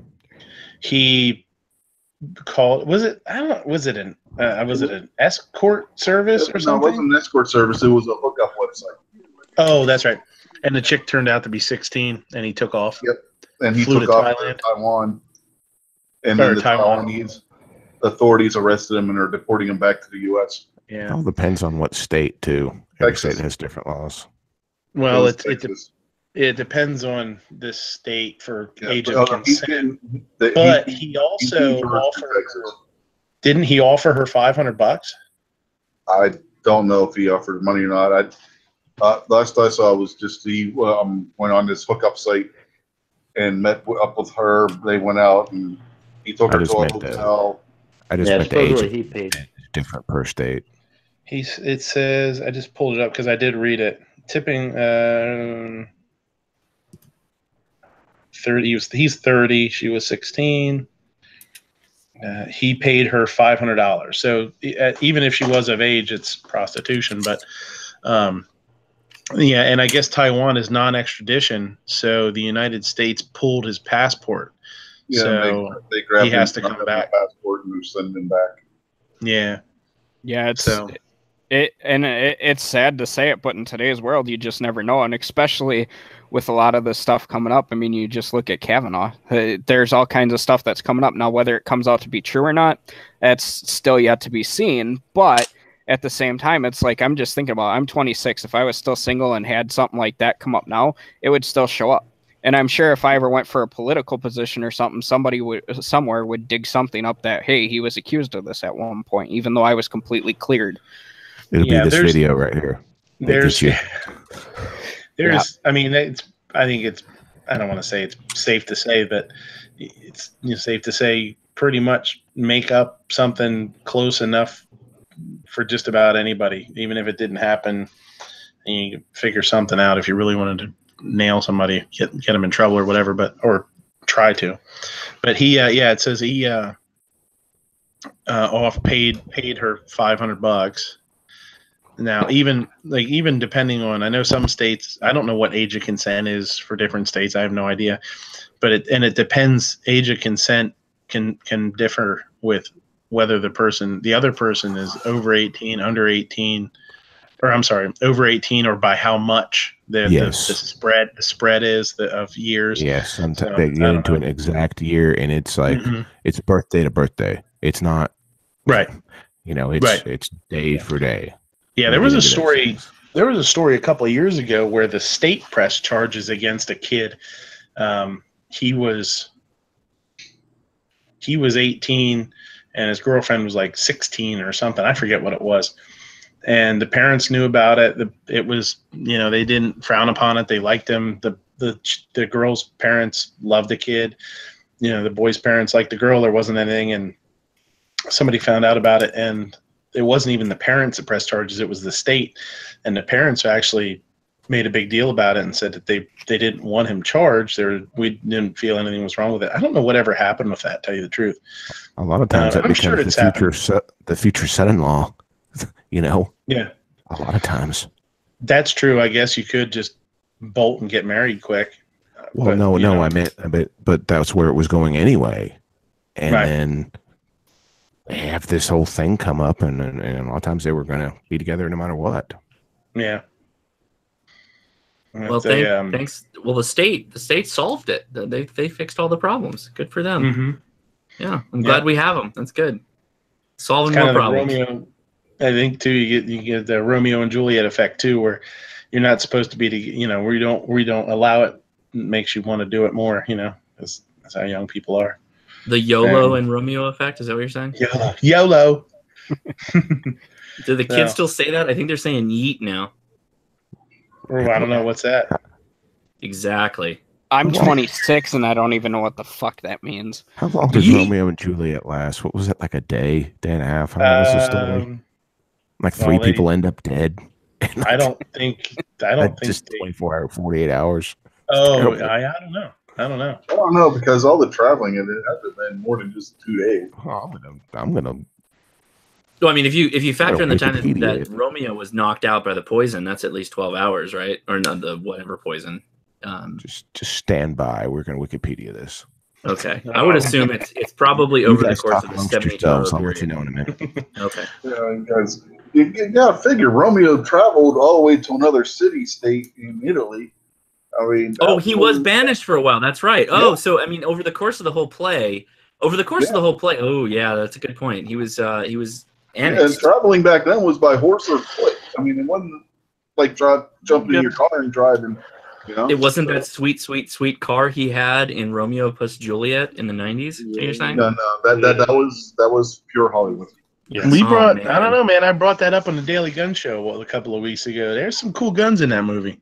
I used that. I was a guest on the Daily Gun Show, and I said I brought that up as the movie of the day was Romeo plus Juliet. I thought the guns in that movie were pretty cool looking.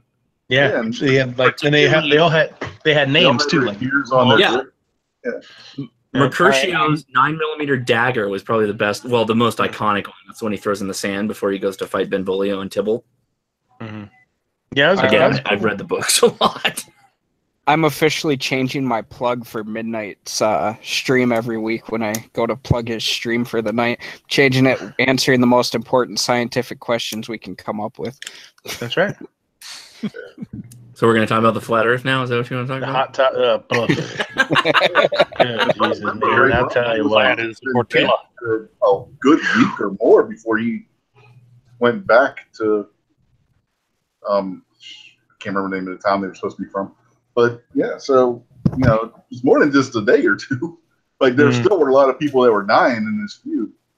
Because remember, there was I don't know. At the beginning of the play, when Paris or whoever it was, the prince was making his big spiel.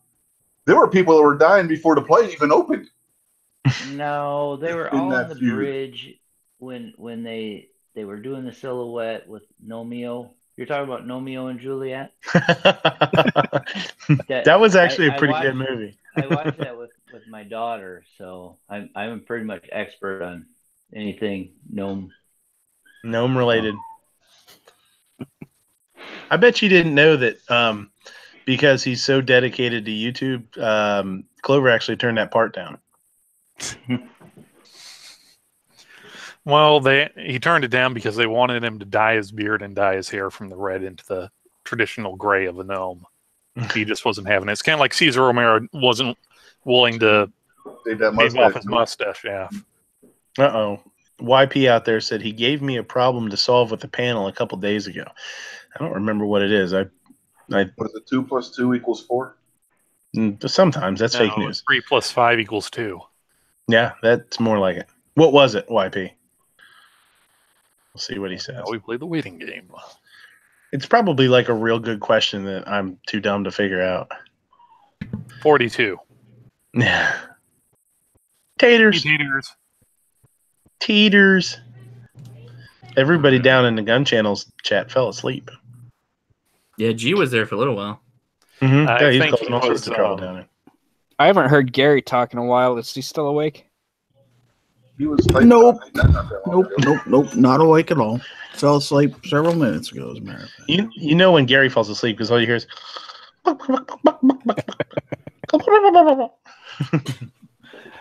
muted my mic so you wouldn't hear me rattling things around here. YP says, "Is a fig Newton a cookie?" It lasted from Sunday through Friday night. It was the worst week ever, according to this timeline I'm reading. It was a week, according to this. YP says, "Is a fig Newton a cookie, and is a pancake a cake?" A fig Newton is a segmented nutrition bar. I was going to say, if you want to know how to eat a fig Newton, you pull it out of the pack and put it in the garbage. A fig Newton. I love fig Newton. Fig Newtons are awesome. No, I agree with him. Just get rid of it. So it reminds me of the episode of Parks and Rec where the guy is getting the vegetarian bacon from the testing in the store, and he just starts putting it in the garbage. I'll have another. Yes. So my Ukrainian grandmother a great grandmother had a recipe called roly-polies, and I'm sure that's a Ukrainian word. I don't know, but it was a cookie that was rolled flat, and it was a very specific dough, and it was filled with a marmalade / zest of orange and other citrus that you'd put in, and then you'd roll it up and you'd bake it in one big log, and then you cut slices out of it, very much like a fig Newton, and those are cookies. So I would say that a fig Newton qualifies as a cookie. I think fig Newton cookies used to say it's actually a cake. Yeah, that was part of their thing was they would say a fig Newton isn't a cookie, it's fruit and cake. I think that was their slogan or their logo. Yeah, I think they changed that then. Marketing thing. It was actually a cake. Yeah. So I guess it's Does that mean baked. crab cakes or cake? They're more like biscuits. They are. Yes, I would say a crab cake is a 99% meat biscuit, seafood biscuit. But let's see. So let me think about this. So what was the other one? Pancake is a cake. Is a pancake a cake? I think a pancake is a cake. It's a batter that's cooked. I don't think but it's not baked. Yeah, it's but not leavened. Where's it written that a cake has to be baked? That doesn't matter, right? I think cooking technique is optional. So we're gonna say a pancake is a cake. Yes. Is a fruit cake? Cakes are cakes, and they're not baked. They're fried. I guess what else would you call it if it's not a cake? I guess what else would you call it if it's not a cake, right? And Boston cream pie is a cake. No, we got that stuff. Yeah. So would it qualify as a pastry? A hot dog is a sandwich. Well, it's a pastry. Candy. Any of that kind of stuff's pastry. You've completely lost it. I really, really hope that like 3 minutes ago, one of my subscribers from Instagram that's never watched anything jumped in and started watching. I'm like, what the fuck is this? This is fucking the dumbest thing I've ever heard. What's the cakes that the Indians used to make with like a corn-based batter? Something H-O-E. Hoe cake, yeah, and so that was classified as, and it was fried kind of on a skillet or like a piece of stone. So I can see a historical argument for that argument. There, your cake theory there. It's like a corn flatbread almost. Yeah. Like a tortilla with almost. corn in it. But it's not a tortilla because it's not pressed. It's kind of like hand formed. They make a flatbread at the reservation near where I live that is wonderful. They make it's Indian like just tacos. fried bread in it. Yeah, they make Indian tacos. Oh, I heard a joke one time a comedian said one time, he said about reservations. He said, I can't remember his name now. Brian Regan? Might have been Brian Regan. He said, if you're not sure if you want to make a appointment to go to a restaurant on an Indian restaurant, is it a reservation? I thought that was pretty. That was good. That sounds like something he would say. Yeah. Is a fig Newton a cookie? I don't know. They say it's not. I mean, what's the difference? But that's like ad text. Right. Like, we're going a little bit deeper here. Are you saying that the cookie cannot self-identify as a cake? Okay, here we go. Oh boy. Now that's a whole thing there. Yeah, it's We're empty. talking about holes in cake now. Yeah, see, it's empty, but it says right here in writing, fruit chewy cookies. Oh well. So I don't know. Wait. So they call them a cookies fig in those bar. cookies. Is the spoken word more important than the textual word? I don't know, man. They put that on all their packages. Yeah, I was gonna say I can put a They're wrapper writing on the on my label. ass that says tasty. Does that mean it's tasty? Okay, hold that up one more time. But Rich. chicks put on pants that say juicy. Newton. Is Does it it say? merely, Last thing we need or is is it merely does it say- pastry? does it say bar on there? Like Sarge said, does it say it says Fig Newton fruit bar? chewy cookies. Some of them Because say they roll. used to. Doesn't say bar anywhere. Because here's the thing, like I would say, there's the whole front of the package. I mean, is the fact that they're open ended? Is that where that's where it comes in? Because if they weren't open ended, would it just be like a cake with a filling? Be like, they're open ended simply for ease of production. Or is I don't like the Right. fact. I was leaning towards the cake thing too until I saw the pack says fruit chewy cookies on it. I personally don't like the fact. I don't like the fact that Fig Newton is so confectionery thin fluid donut. with what they're It's a thin calling themselves. donut. Yeah, there you go. They're confused. You said, Fahash? No, I said I don't like the fact that they're so confectionery fluid about their decision in this. Where they line up, because they keep changing the line. You know, that's probably where all this. They were cake. Now the package says that it's a fruit chewy cookie. That's probably where all this confusion comes with gender fluidity. Maybe it's the cake that identifies. It's from the Fig Newton. All these people now, they grew up with Fig Newtons. They grew up thinking like, well, I just call this thing whatever the hell it wants. Wikipedia has deemed it a cookie. Oh, really? Oh. Here, let me go fix that real quick.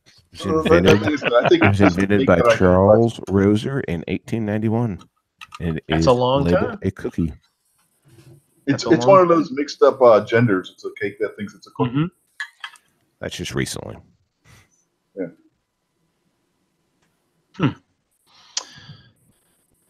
So. And Vanessa wants to know what an English muffin is since it's fried. Is it fried bread? I don't know, but they're not English. I mean, a fried. Wait, is English muffin isn't actually cooked in oil, right? I don't know. I've seen fried, but yeah, I thought they were baked too. I've never made any from scratch, but I mean, that's a leavening process. The whole nooks and crannies is a leavening thing, right? A byproduct of the carbonation, or not carbonation, but the CO2. Yeah, it gives off CO2. Yep. Jumpy, no, a Necco wafer is not a cookie. Yeah, I don't even. That's not even worth. Come on. Fig Newtons were invented in Philly. PA gets that good stuff. I love Fig put Newtons. apostrophe S. I don't know. Figs. That guy Fig. His Newtons. His what's that? The guy that had the apple fall on his head? No. Look at the Newtons on that guy. Look at the size of the Newtons on that guy. Fried yeast dough. No, it's fried on cast iron pans, just like whatever the hell that is. Yeah. I think he's trying to say pancake. One kahe. Hey, I'll be back, guys. Wait, I don't know what I don't know what she's arguing for. So she's trying to say pancake. Wow. Vanessa Kitty is on the pancake is a pancake. I'm getting used to Vanessa and her typos. I can figure out what she's saying by what's next to the key, next to the weird word. Yeah. We got you now, what pancake. About wafers then? Like so she's claiming that it's its own. A pancake is a pancake. So if that's how, I truly didn't know that they were pan fried. What do you mean? English muffins. She's saying English muffins are, which kind of, if you think about it, okay. Now if that's true, I could see how it could make sense a little bit because the top and the bottom of them are browned and the middle isn't. So it does look like they could be like cooked in in oil, but not deep fried. Like when she's saying, I just googled it. King Arthur flour is saying baked English muffins. They're baked. They're not fried. Maybe like not originally. Rogers. See, there was an episode of Mr. Rogers where they showed them being made, and they put them in a big oven, but there was oil in the little pans that they put the batter in. So they're roasted. Fried? Yeah, I can see that.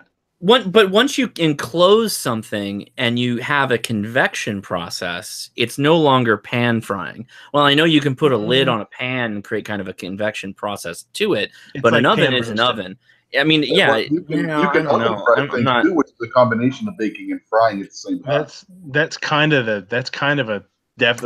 a perfect definition for what oven roasted could be. You know what I mean, or something.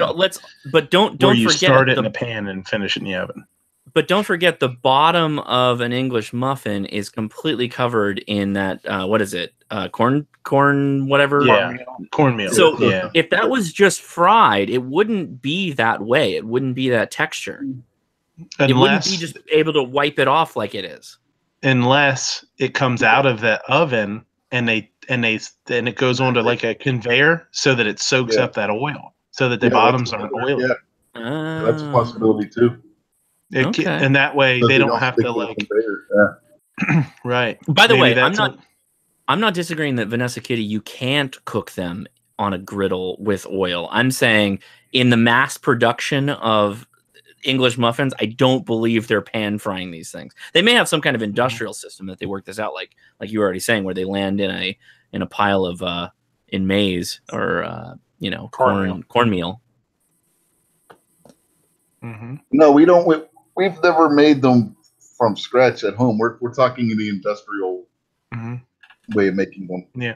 And you're right. And it's if you made them at home, you would know more about it than we do. There's a lot of stuff like that too. There's a lot of things where you see two different multiple techniques, whichever the one that you see the most. Whether it might be the classical, the original way, or it might not be too. There's certain things that they're like that. There's places that bake fries. Sarge is trying to say this chat is schizophrenic, but he should be used to that by now. See what he said out there in the chat. Yeah, but you know what? Sarge also, I think he likes that. I think it keeps him on his toes. It does. You never know what you're gonna get. Completely off the rails. I love it. So I will do some English muffin research. Now, here's a question for you guys out there. Which is more schizophrenic, this chat or Queen's Bohemian Rhapsody, which couldn't make up its mind what genre it was in? Well, to get back to the Fig Newtons, they're kind of like appies, and appies are cookies. So, yes. And are they one big long cookie, then you cut it into sections, or are they all individually made? I would imagine they cut them into sections, yeah. And you know what? One big extruded tube. I want to see you perfectly make a Newton, just one singular Newton. Right.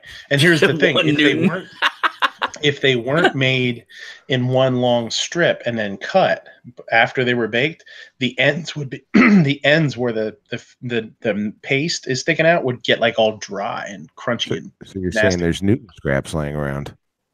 Well, not if they're doing a good job. They gotta cut the end off and discard it. All those maybe not. Let's put into the party mix. Oh, that's true. That's true. There might be some Newton slivers floating around somewhere. You can get like a bag of Newton scraps at the outlet. They're in the same landfill with all the Well, I mean, if you think about it, and put it in the party mix. If you think about manufacturing, it's an unbroken train of Newton. Basically, it's just a never-ending train of a Newton bar, and they're just constantly cutting the little pieces off of it. So there's never any leavings because they never stop running the train. Well, there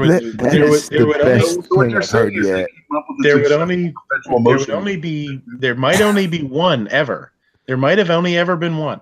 The very first just all one Newton. It's just the very first time they ran through, they nipped that, and from then on, it's like been a continuous thing, right? Unbroken chain of Fig Newton. Unbroken chain of Newton. No, I think they have to actually shut down every 48 hours to sterilize. Don't ruin my fantasy. Yeah, you would have to. They don't have to sterilize it because it sterilizes itself from the heat from the baking. Not the mixing apparatuses. We need to make this into a shirt. The baking process. It's mixed as it's baking. Well, that's true. You also have to think. I mean, there are things. I mean, that I'm sure there's other things out there that are. Well, there are things like that, like when they do taffy or anything like that. Like it comes off like constantly and then it's cut. But what are those little suckers that you get from like the Dum Dums and that, like their mystery flavor. That's what it is when they start one flavor and it gets to the end, they don't stop. It just keeps going. So it could be a half of one, or it could be a totally different flavor in the pack. And that's where that's what the mystery flavor Dum Dums are. Yeah. Pink says joinings. Pink is saying are strawberry fig Newtons made from strawberry figs. That's what it is. Like when we get There's these. there's no fig in a strawberry Newton. It's just strawberry. Well, here's they got tons of flavors. Hey, would you listen for five goddamn seconds? No, this chat's too off the rails already. Why listen? Listen for 5 goddamn seconds. No, because you didn't say please. Please listen for shut the fuck up. We buy these. They're not fig Newtons, but they're fig bars for my son, and it's basically like organic, oat based. Like it's got oat in them, or whole grain fig Newtons. So you're the one that's being fooled by that organic stuff. Okay.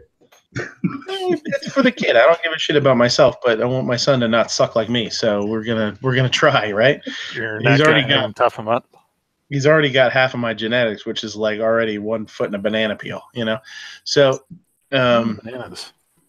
Ooh, you know, I hope you got your keyboard cover on there. So they have apple ones, blueberry ones, raspberry ones, and then fig ones, and they all have fig in them. But the apple ones have like an apple puree in them, and the raspberry ones have a raspberry, and the blueberry has blueberry. So that's how they do them. I would, if fig Newtons are different, I mean that's Nabisco does theirs different. The strawberry is just strawberry. The apple's just apple. So it's like a strawberry jam inside almost. Yeah, like a really thick strawberry jam. I think I would be remiss if we spent this long talking about the fig Newtons, but we didn't mention the wasp component, the dead wasps that are in every fig. See, nobody's talked about the dead wasps, so they can't be vegan because there's dead wasps in it. I suppose you're right. You leave the white Protestant Anglo-Saxons out of this. Yeah. That's right. Vandal, we're not going there because we don't want to get midnight strikes. Why? Snosberry? Doesn't your wallpaper taste like snosberry taste like snosberries? Do you know what a snosberry is? No. Okay, that's why we're not going to get midnight strike. That's what we're going to talk about. Very dirty line from a children's movie. It was never meant to be a children's movie. It was meant to sell candy bars that didn't get made and then ended up sucking later anyway. I don't know. I saw that boat scene. That's not a kid's movie. Yeah, but in any case, it was marketed as a children's movie, and that's not good. And we're not going to go into what snosberries actually are in British slang. Apparently, too, I've never read the book, but they said the book it's Roald Dahl is the author. They said the book is pretty gnarly. They said it's real scary. It's real dark. They said the Oompa Loompas tried to eat the kids. They would chase them down and try and eat them and stuff like they're, you know. Shoot, what the hell did I just? Vandalistica said isn't most food organic? No, even not wheat. It's closer to your diet. A little bit even that area. Even food has to be, even if it is organic, quote unquote. If it's not certified as organic, then it's not. You're not able to market it as organic. So you got to pay the tax stamp. Yep. It's the NFA of food. Yep. For sure. Hashtag so remember, food. children, only eat food that is certifiable. That's right. So if you produce something, even if you produce something, a farm, and we did this, we had a farm that we were working with a couple of years ago that did everything organically, but they were real small and they didn't they didn't want to do all the legwork. And they didn't want to pay for the certification because it was, I forget how much it was. It was a lot for them, like a big corporate thing. I don't know if it's relative or if it's the same amount. So if you have to pay $5,000 for your little rinky dink farm, that might be more than you make in a couple of months or something, So yeah, that's the thing with that. That goes with animals too. Mm-hmm. Yeah. Vanessa's wondering what Necco wafers are made from. Bone meal and sugar. Neckos. Yeah, they're made from Neckos. Yeah. Cut the Neckos really thin. A Necco is a very flat creature. I think it's from turkey neck. Sure, it's necros and not necros. It's probably just flour that gets scooped up off the ground.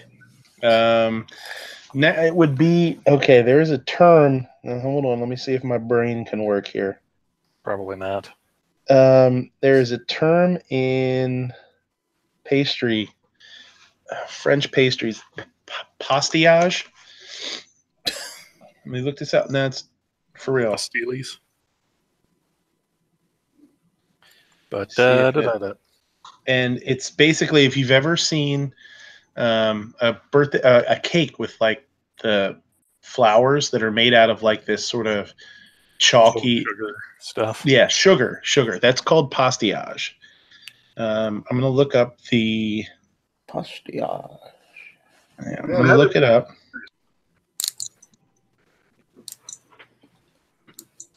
Fondant is really soft. Fondant is more towards icing. It's really soft and like almost like clayish. Pastillage gets really, really hard when it dries. Shut up! I don't want to join your dumb site. Leave me alone. Well, fine. What is pastillage? Similar to gum paste, which I don't know what gum paste is. Sets rather quickly with a very hard texture. Yeah, Necco wafers are probably something similar to that. Now she asks what dinner mints are made out of. Well, that's obvious. They're made out of dinner. It's right there in the name. Yeah. I They know. are meant to be eaten for dinner. You just shove them in your face. Shove them in your pie hole. Yep. Your mint hole. You leave my mint hole out of this. She said she just cooked a turkey. So take the neck and you slice it really thin. Sprinkle a little sugar on it. Bam, Necco wafer. You got to bake it a little bit. Get the moisture out of it. Otherwise, you just get floppy wafers, and no one wants floppy wafers. In case anybody's wondering, Andes candies are made from the Andes Mountains. Is it mud? Taste of South America in each candy. There you go. What is your mint hole state? Pink said he looked at the ingredients of strawberry fig Newtons and didn't see any mention of figs. So it must be like a strawberry marmalade or something. Well, inside. now wouldn't that fall under the natural and artificial flavoring? No, I doubt it because it's a pretty big allergen. The things that are, I mean, nowadays, especially with American companies, without things that are allergens, you can't get away with. It's tough to get away with a lot of stuff, I would imagine. And even if you could get away with it, it would be pretty scary because if somebody was allergic to figs and they ate those and they had fig in them and they, went into anaphylactic shock or something.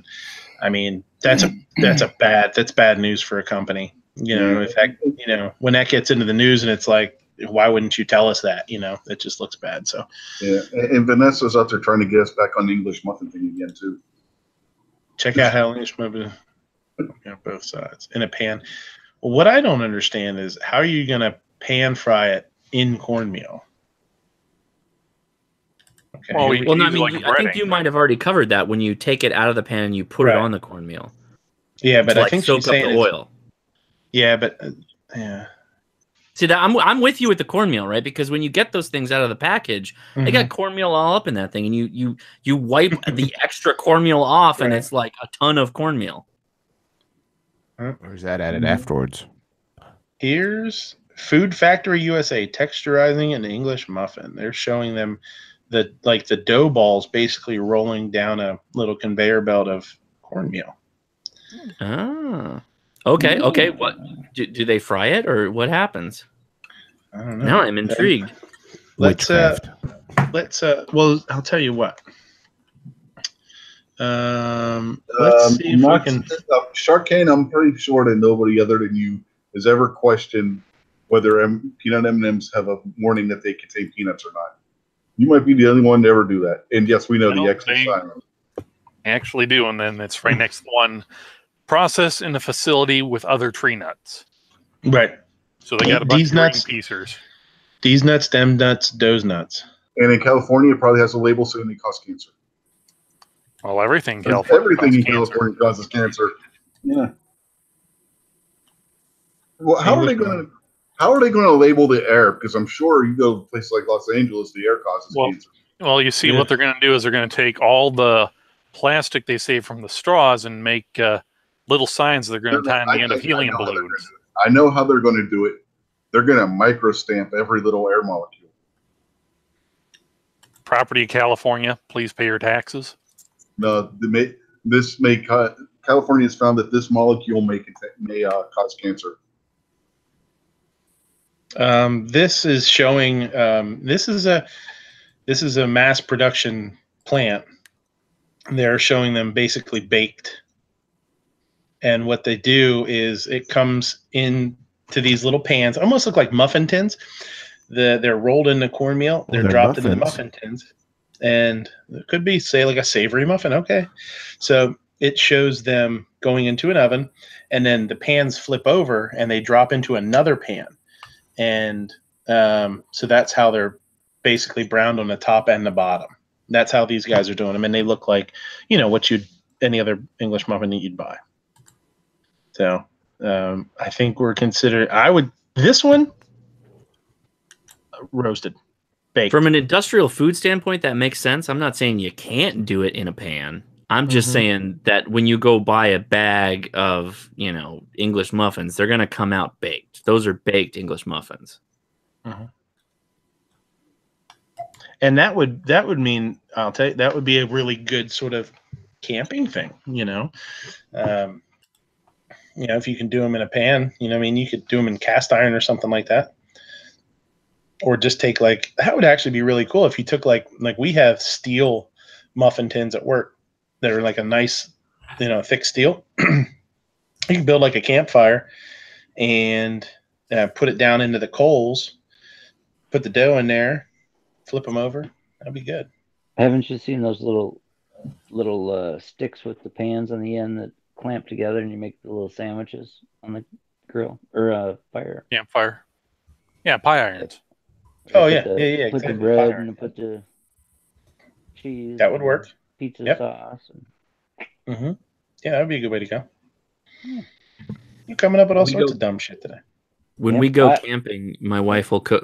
Not cook up, but make up a big old batch of pizza dough and let it rise for like a day and a half, and then drag that out, and we'll set a fire going. And on like a griddle, or better, a grill, actually, like an open grill, we'll throw the dough directly on the fire, get that heated up, flip it over, and then put the toppings on the flipped over part, let the bottom cook at the same time. It melts the toppings. It's perfect. Campfire pizza is awesome. Yeah, we do. I've done that at work. That's like doing them in a wood-fired oven. Except it's not enclosed, but yeah, same kind of concept. Yeah, it's pretty good. Yeah, we do. I've done that at the restaurant. We'll do a pizza dough. We have a press that we use for our pizzas, and you can get them really thin. So we grill them just not even till they're done. Just grill them once on each side, and then we put the toppings on and just finish it in the oven for a couple of minutes, and it gets real nice and crispy. It's pretty cool.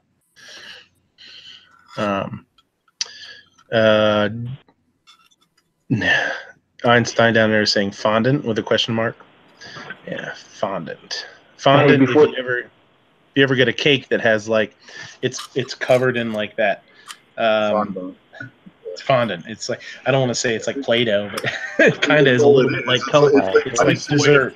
Cake's good for a month. Yeah, it's dessert. Yeah, it's dessert Play-Doh kind of. Your cake can rot and fall apart, and it'll still be sitting there. What's up, Deuce? Before you guys get into something else, I'm gonna get ready to go to bed, but I want to show you my new. I'm sick of seeing your guns. You always got cool guns. I'm tired of it. I can't take it anymore. The TAC 14 that Palmetto had them on sale for $269. Couldn't say no. Say, Deuce, you wouldn't be in the market for, say, a Surefire flashlight 4-end for that, would you? I'm always in the market for cool things. I was going to say, I need to get this job first and get some money coming back in, but yeah, I'm definitely interested. All right, hold on a second here. I got to set my headset. Is that a Remington? Is that what it's based on? Yeah. Yeah. That front end is what's the grip there, the front grip? The MOE, it's Magpul, right? Yeah, it's a Magpul. So you'd have to swap the Magpul out for that Surefire. But that's not Oh, that's pretty sweat. Yeah. You can hear it saying, "Buy me, buy me." Please say no. That's probably going to get me a strike. You know that? I'm probably going to get a goddamn strike because you guys are. Let's just add one more for the flavor. Is that 19? Yeah. Yeah. Is You that a pocket pocket carry a 19? No, it's inside the waistband, sticky. How do you carry that? Where do you carry that? Right hip. Oh, okay, but not in the pocket. No, inside the waistband. Oh, okay. But just like that, it just retains on the. it's friction based. The outside of it's like I don't know. It's almost like a Black Hawk soft holster, except it's a little tackier. So like neoprene almost. Do you have to readjust it a lot? No, I'm pretty good. It stays in place pretty good. Stays on your hip, or does it start sliding forward? No, it stays in place pretty good. Really? All right. He wears it. He wears it small of the shorts. He wears it small of the back, but real low, and it says sticky, but it's actually pronounced stinky. Stinky holster. Yeah, it just like tucks in between the cheeks and stays in place. Nice. So it's for those who want the convenience of prison carry but aren't ready to go full prison wallet. Right. Yeah, right. They don't want a keister. I use one with my 442 revolver, and it won't go anywhere. It'll be there all day. As long as you use a belt. You can actually use it with gym shorts. Just the friction in between your waistband. Yep. I like it because you can't reholster or anything. You got to take it out or whatever. But yeah, that's the only thing. If you take it out, you have to undo it and then re-put it all back together in one piece. Yeah. But they're nice because they are sticky. You can use them in a pocket, but it's just big for a pocket. That's why I was curious. I didn't know you ever wore those. Yeah, that'd be a tough they only pocket did those carry. for pocket. Yeah, you're not going to pocket carry that one. I think I could. It just wouldn't be very good. Yeah. You'd print pretty Cargo bad. pants, maybe. Cargo pocket. Yeah. Yeah, they come in all sizes too. Yeah, the brand it's called Sticky Holster. Mm-hmm. Yeah, there's another company that makes that style too. I can't remember the name of it off the top of my head right now, but basically the same thing. Oh, I got one more thing I want to show you guys. This washer and dryer. Well, yeah, that's that. That's actually how he cleans his guns. Yeah, just take them apart, throw them in, and try to figure it out later.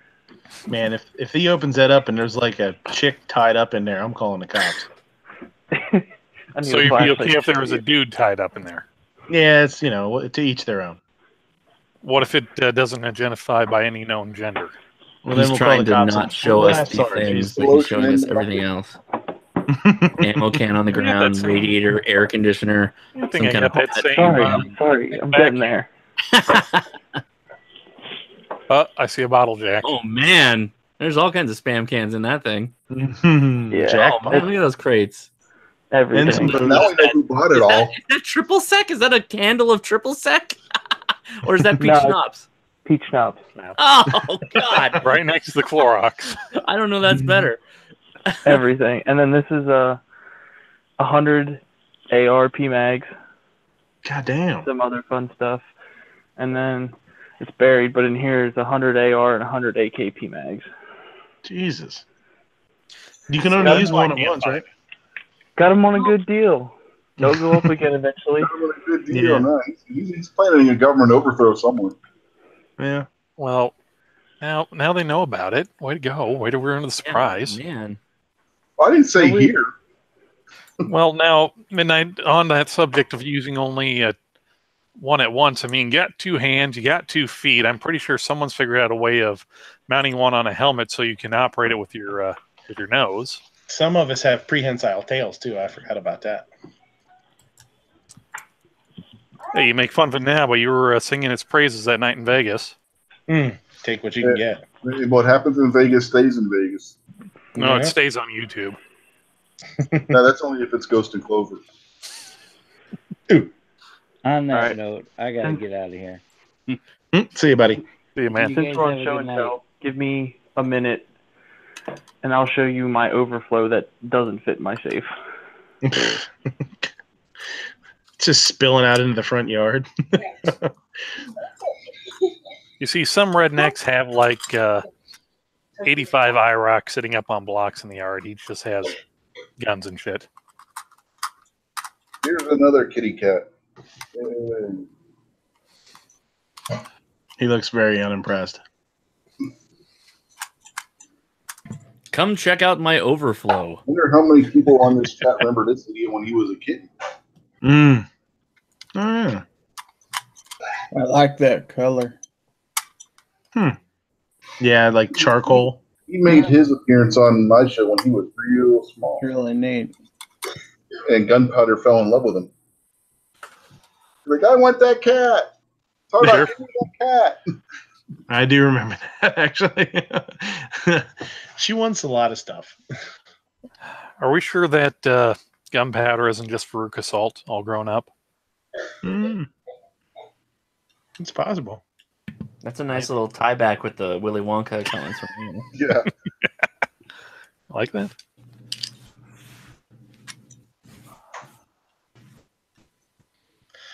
All right. You know, What we else never we did got the going? top 10. No, I didn't. Never did the top 10. I just looked down. I was like, oh, shit. Let's see. Let's see if G's going live. He talked to him earlier. He was debating whether he wanted to get a couple extra miles in or find a place to kind of camp out for the night. I think looks like Taters is going to go live or something. I got a link from him.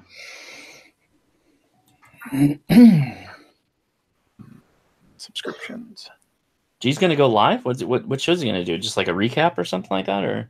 I don't know. I just asked him if he had a show going, if he was going to do a show or not, because that way I can read the right closer for the closer. Then I don't want to get people's expectations up by hyping the show, and then all of a sudden, do it. Good call. It's good. Good thinking. He hasn't said anything in a while down in the chat. He might have crashed too. Yeah, he's saying he having to go to sleep earlier and earlier since he's been on the road. Oh yeah, man. For sure, it's that high living of the $2 donuts and having a fluffy puppy being your co-pilot. Yeah, nothing wrong with that. No. Vandalistica says, "I'll tell you what the number one should be. What is it? Whether they have kangaroo on the menu." I've had kangaroo. Kangaroo's good. Mm-hmm. Well, decent. It's all right. I've had ostrich. Ostrich is good too. I think most meat is how you prepare it or how it's prepared. Mm-hmm. I gotta say, I really like alligator. Yeah, alligator's good. Alligator gets tough really quick though. Curried alligator. It's like a chicken from the sea. It's kind of what it Isn't that starfish or chicken of the sea tuna brand? That's slogan line. Chicken is Charlie tuna Tuna. of the dirt. Cayman is Asian, right? Don't they have caimans in Asia? Is that something they eat? Yeah. Same thing, whatever. Yeah. Yeah, like monitors, but big, bigger. Komodo dragons. Those things are huge. Cayman aren't lizards, though. Cayman are crocodilians. Mm-hmm. So, 1 potato, 2 potato, 3 potato more. Go ahead, and then we'll do that. We'll let Deuce finish up here, and then we'll bang this top 10 out real quick. Are all these new? No, I've had them. I just don't have space for them. But oh my god! This guy's got all those magazines. We got the Icky. We got some. Is that an AK? Is that an SKS with a SKS with a weird stock? With a stock? Yeah, it's an SKS. It's a side like a Butler Creek side folder, isn't it? Yeah, something like that. It's like an UGG boot. 12 gauge, AK-22. It's a Mitchell. Black powder, couple shotguns. Colt Sporter, which is a AK or AR that shoots 7.62. Nice. Another black powder, M1 carbine, Remington 710. That's pretty much it. Just the rest are. Is that a shotgun on the left with a brake on it? The second gun from the left. Compensator on it. What's that? compensator slot. Nope, second gun Oh, from no, barrel left. That's a barrel for the. It's a barrel for the 870. Oh, okay. Yeah, I was like, that looks like a shotgun barrel with that. Looks like Yeah. some kind of crazy choke mechanism. Well, you know what? It Maybe a kind of looks Curtis like a Thompson. Almost looks like the front end of a Thompson a little bit. Yeah, a lot of those shotguns had those kind of compensator-looking things that you could Like adjust them to full basically choke. make a different choke. Yeah, exactly. So it's this 2-inch to 5-inch little thing sticking off the front of it to add different choke settings on your shotgun. There you go. There's my show and tell for the night. There you go. Can't go wrong with that. So, how do we want to? I'd say we bang this out and then we'll call it a night. But we'll. Yeah. I'm gonna head out. So Okay, I'll buddy. catch you I'll see next you. time. Thanks for the invite. Yeah, man. Anytime. See ya. How do we want to do this? We want to read them off and want to. What's the best way to do a top 10? I mean, we're not going to do it as a bracket. Just go down and vote for. Give your order of importance, or what do you want to do? Wait, we got to actually do work now instead of just saying yes or Like no? a full 10 is hard. Yeah, 10's a lot, right? Yeah. It'll take 2 hours just to get through this top 10. Have you Yeah. ever seen Matt show when he was only doing top 5s? Yeah, Well, I mean- that's what I originally was going to do, a 5, and then we made it a 10. So usually the top 5 sort themselves out pretty quickly, and everybody gets contentious over the last 5. So you might Okay. just be able to throw out some of the popular Well, I'll ones, tell and you then what. we can Let's do collab. that. There you go. So here's the top 10, and we'll get rid of 5 of them right off the bat. Location, price, quality of food, service, speed, like, how fast you can get through. You could probably get rid of that, huh? Like how fast you can get through. How fast you can get through your meal. Like, are they, because I didn't want Are they like pushy? Because that's the Yeah. quality of service kind of thing, right? Right. That's what I mean. Yeah, that's what I was going to say. We can slam them together. Ambiance, bar drinks, or what their cocktail services. okay. I don't really at least fancy enough where they have a bar. Yeah. Well, that's what I mean. Like, maybe that's not, parking, cleanliness, or restaurant buzz. We can get rid of restaurant buzz too, because it probably doesn't mean a whole lot to any of us or you guys anyway. Especially after that first topic. Yeah. Yeah. Well, that's why I put it on there, because it was fascinating to see it. It matters to my wife, but that's okay. Right. That's what I mean. It matters to some people, but I don't think it matters enough to most people. So okay, that's 2. We need to ditch 3 more. So location, price, quality of food, service. I think those 4 all have to be in there, right? Yeah. And then we've got ambiance, drinks, parking, and cleanliness. Which one of those do we keep? Cleanliness. If the place ain't clean, I don't want to eat there. Yeah. Okay. Man, coming from California with LA, parking means a lot. Also, good drinks means a lot. You California If people. I'm not going to get sick, I don't really care as much Not about the everybody cleanliness. drinks. Like if the floor's dirty, I don't really care, because if I'm not getting sick, it's fine. So cleanliness means it's a pretty wide space, right? You could park a jumbo jet in the space of cleanliness. So I don't know what do you mean by cleanliness? Can you clarify that a little bit? Not I think filthy. If you see a cockroach running across the floor, I don't want to eat there.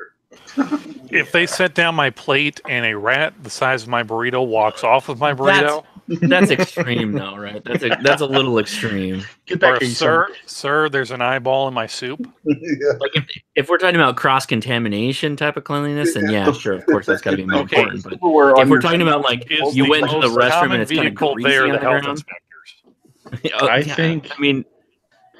I think if we're caught on parking and cleanliness, see, I think drinks is important too. Like if you I would wanna- actually How about put drinks cleanliness over in the parking parking lot? lot. Like if I'm Drinks gonna and- go have an evening out, like if I'm gonna go have a nice evening out and like have a meal, I'm almost always gonna get drinks. The parking is less important. The cleanliness is I would assume that if the place has good drinks, they probably have an okay cleanliness level. I'm gonna Again, ditch. not getting Wouldn't bet sick. on that. For sure, I'm gonna ditch ambiance. For sure, I'm gonna ditch ambiance, and for sure, I think we can ditch parking, because if everything else is great, people aren't gonna care as much about the parking. That's not That gonna is be a true. deal That is breaker. true. Yeah, That I know when I lived in Pittsburgh, most people, when they went to a fancy restaurant downtown, didn't drive anyway because parking was a pain in the ass. They would just take a cab or the subway or what have you. Mm-hmm. Yeah. Subway, eat fresh. So we could also just turn this into a top 6 and just, we got location, price, quality of food, service, cocktails, and cleanliness. I think cleanliness needs to be on there more than cocktails, though.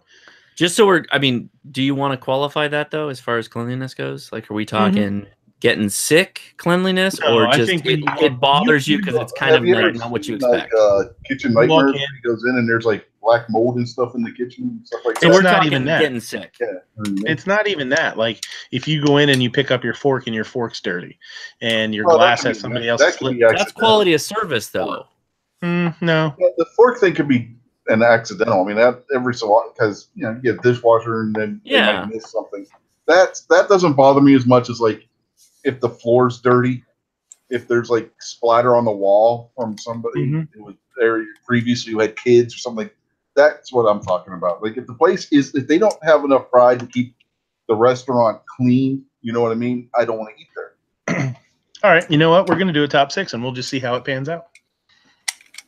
Okay. So, location, price, quality of food, service, bar drinks, cleanliness. Cleanliness, quality of food appearance. Is yeah. In the bathroom, another one is they say if the bathroom. My wife, if the bathroom isn't clean, she'll walk out. Mm-hmm. Yeah, they say the bathroom is the telltale sign for the rest of the place. I mean, that's gonna put you guys. That's gonna put you off of like some amazing Asian food if you base everything off of like the restroom. Yeah. Well, I'm not even kidding. Like you're like, that's what I'm asking about the cleanliness thing, because that's why there's gradients of cleanliness, but the quality of food could be amazing. And I'm not talking about I'm not talking about danger, right? I'm talking about this. Yeah, like kind of what we're talking about is, this, carpet's freaking dirty. The silverware glasses are dirty. The bathroom's not kept up. It's not, none of that's gonna get you sick, but is that enough to turn you off from a place? As it makes you think like, wow, if they can't take care of this, then what aren't they taking care of in the back? Exactly. Right. So it's not that you do get sick, but do you worry about what could happen if that's how they take care of the front? That's what I'm thinking about. Think a bigger issue would be how quickly people don't see. You mark speed off that list too, but I've been in places where you'd sit for 20 minutes before they'd even take your damn order and stuff. Well, that's enough to make me want to leave the place right there. I'm sort of combining that with service too. Then so it's still there. That's definitely something that for you might be a number 2 or number 1. Then you just make service your number 1 or 2. So I'm a bad person for this. I'm a bad person for this top 6 because it depends totally on the type of food I'm going to get. Because if I'm going down to like Little Saigon, I'm expecting to get not so great service, but the food's going to be really good, and I'm going to expect the cleanliness is not going to be as what I would expect at like a really nice steak place. You know what I mean? Like totally different eating experience, totally different food experience. So it for me, the quality of food is number 1. Whether it's a steak joint or if I'm going to have a bowl of pho or I'm going to do whatever, like that's number 1 to me. Yeah, that would be number 1 for me too. But cleanliness has a lot to do with it because just the image that you're putting out there to your customers. Now you're talking about Little Saigon, so that's not like going, like you said, that's not like going to your high-end steak joint though. So but I mean, I go to Little Saigon more than I go to a steak place. That's the thing. It's like, you know what I mean? Like, it depends on what you're used to. You Californians got to complicate everything. No, I know, and that's what I'm saying. I'm probably bad for this because we have like such a myriad of food options that for me, it's more like, oh, I want Filipino food today, so I'm going to go to a Filipino place. Right. Right. So yeah, quality of food is most important, and for you, cleanliness is at the end of the list. Because we're not, like I said, we're not talking about whether you think you're going to get sick or not. It's just, what kind of turns you on and turns you off. So, all right, let's do. I mean, the point about the restaurant Little Saigon, like you said, you're already going in there expecting it not to be the cleanest looking place. Right. Yeah, exactly. So that would right there, the cleanliness on that wouldn't bother you because you're already expecting it not to be. But if you're going to like a high-end steak joint, you might expect it to be cleaner than what someplace in Little Saigon would be. Right, which is why this makes it so difficult for me, right? Yeah. Sarge, we can't hear you. Your mic died on you. We got a sweet little mute button on this mic that we use. He's not muted though. It's not showing that he's muted. No, it's a button on the mic. It's a button on the mic directly. Same thing happened last week. He wasn't plugged in or something. It happened on Thursday, if I remember right. He must have another problem. No, we're not hearing you, bud. Experiencing technical difficulties. Please bear with us for this short interlude. Maybe try unplugging and plugging back in. I think it was last week. At least on your show tonight, nobody is trying to sing Desperado like we were on Thursday. Yeah. Desperado. Are we trying to tempt me, or I don't know. And then you might as well. I forget what we were even talking about, and we all just started singing Desperado. Movies. No, it wasn't movies. It was. I think we were talking about Matt's chat because he showed a clip from Desperado. That's what it was. Yeah. Yeah, that's what it was. Talking about and then he got his. Then he got a strike for that, and we all somebody started singing. Well, that was whose chat was it? And they were like, "Whoa, stop!" Sorry, that was Sarge's chat. Oh yeah, it was Sarge's chat. He was like, "Whoa, okay, stop."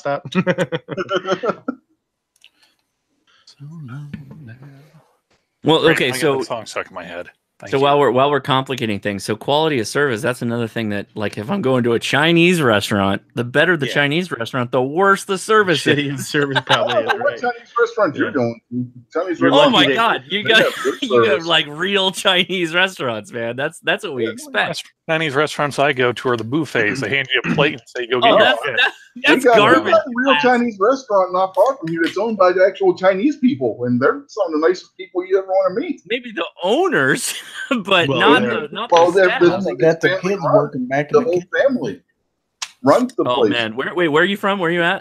Generations. I'm in West Virginia. Okay, I don't know what the Chinese food's like in West Virginia. I can't comment. Yeah, but Also, I the mean, people that run it, it's a multi-generation Chinese family, and they're some of the nicest people you ever want to meet. Running the cooks, the serving staff, they're all members of the family. That might be some kind of parallel to who they're feeding. Like if you go to Chinatown, where the population is largely Chinese people, and they expect to speak to them in like Cantonese, not even Mandarin, and you're not speaking Mandarin or even Cantonese, they're going to be like, okay, just sit down. Here's a menu. We wrote it in English to be nice to you. Yeah. Have Pick a some number. food. Yeah. Yeah. Point to the thing you like on the pictures that we had on the, on the menu. Yeah. Pick a number. We'll Things deal like this is why California needs to just be its own country. Well, no, but I mean, you got to consider all the cultural densities, right? Chinatown in San Francisco, that's where people immigrated from China when they were coolies. So, you know, okay, you get it. I know you're making a joke, but there is some cultural relevance there. Yeah. Yeah, I get what you're saying. I'm just being a smart ass. See you, Sarge. Bye, Sarge. California definitely has its problems, no question. I think it's the first time you and I have been in the same chat, Hosh. But yeah, the more we're in chats together or around it, you'll find out I can be a smart ass at times. Okay, good. I took it that way, but I still got to throw that out there. Rather be a smart ass than a dumbass, right? Sarge, Yeah, Yes, we got you. Yep. I think Just it must in have been time. the Hangouts Might have been. I don't know. because I pulled a Patriot, jumped out, and jumped back in, and everything works again. Yeah. I think Sarge had been infringed by the I Google. have been infringed. Trying to I- take your fringes. I did everything here, nothing worked, but then I jumped out of Google Hangouts and jumped back in. Everything's fine. So What's weird too is I don't know if you guys could see it or if you could see it on that people that are watching. Like your screen just went like gray. You didn't just jump out. It was real weird. I've never seen well, that. I unplugged my camera and my mic a minute ago. Oh, okay. That's probably what happened there. Are you saying that Sarge is the gray man? The one Could and be. only? Should be. Is we any closer on this list? No. Yep. I think number one's locked in. I don't know if anybody questions number one. Yeah, it's got to be quality food. Location, right? No. Wait. I thought number one was how aesthetically pleasing the wait staff are. Yes, that's part of it. That's part of it for you guys. That's a destination more than a regular eating place. Here's the way you got to look at it, though. Okay, If you got to look at it from the other side. Hooters automatically be the best restaurant ever? Not really, because they're listen. no. Oh, that's horrible. You got to think about it different, though. You got to think about it from the total opposite end of that. Is if you get a server that's just a troll, just some sort of monster, she must be awesome at her job. And that goes back to my Chinese food argument. Yeah. Okay, well, so we locked in quality of food. Okay. So give us quality the of food. We're gonna say is number one. Okay, that's got to be number one. Location, price, service, drinks, cleanliness. What would you say? I'm going to start with Ape here. What do you say your number two would be?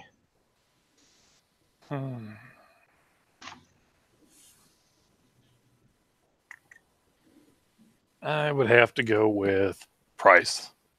I'm a cheap ass. Honestly, the only time I eat out is when I got overtime, so it's maybe once or twice a month. And it's the same damn place. Gizzard? Price. Huh? I can't afford $50 for a meal. Sorry. Right. Yeah. Hush? So I got to toss it between price and location, largely because, like, for location, I'm not really going to trek out 50 miles for a meal. You know what I mean? Mm-hmm. Unless I'm, like, some kind of vacation planning or whatever. But it's different, though. Right? Okay, so what... I guess, how do you qualify location, then, in this case? I think for me, I think a location as safety. Maybe that's a big part of it. Like, that's kind of a bad section of town, right? That's kind of a bad section of town. Okay. You know, or if it's awesome, are you going to be like, I'm carrying anyway, I'll be all right. Yeah, that's a problem because we had some of the best barbecue I've ever had in my life, and it was in the middle of Compton, next to a like Israeli temple that was in the front of a shoe store that they repurposed for like the Muslim Brotherhood or something. And it was the best goddamn barbecue, and you had to order it like at a bank teller behind bulletproof glass. It was so freaking good. The barbecue ended up burning down. They moved to downtown LA, and I haven't been back because it's like now instead of being in Compton, which is like 10 miles away from me, it's like 20 miles away from me. They should have called it Bulletproof Barbecue.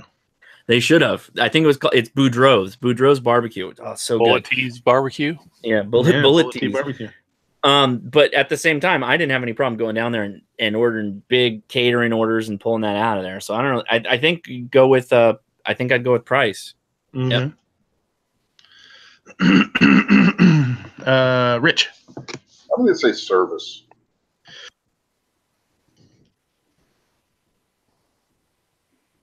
Okay.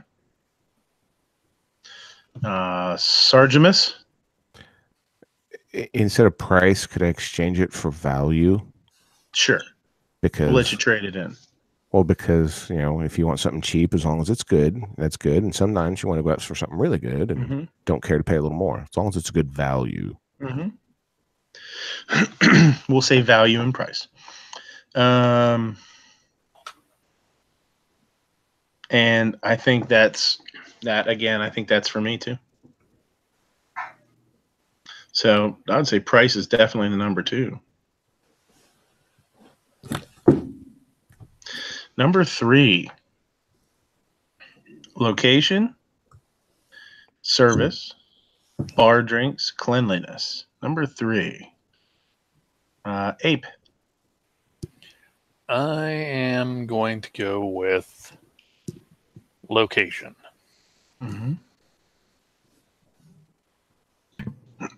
Giz. Yeah, location.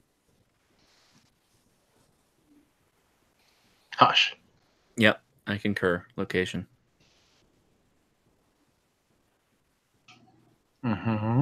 Rich. Here's where I'm going to say value. Okay.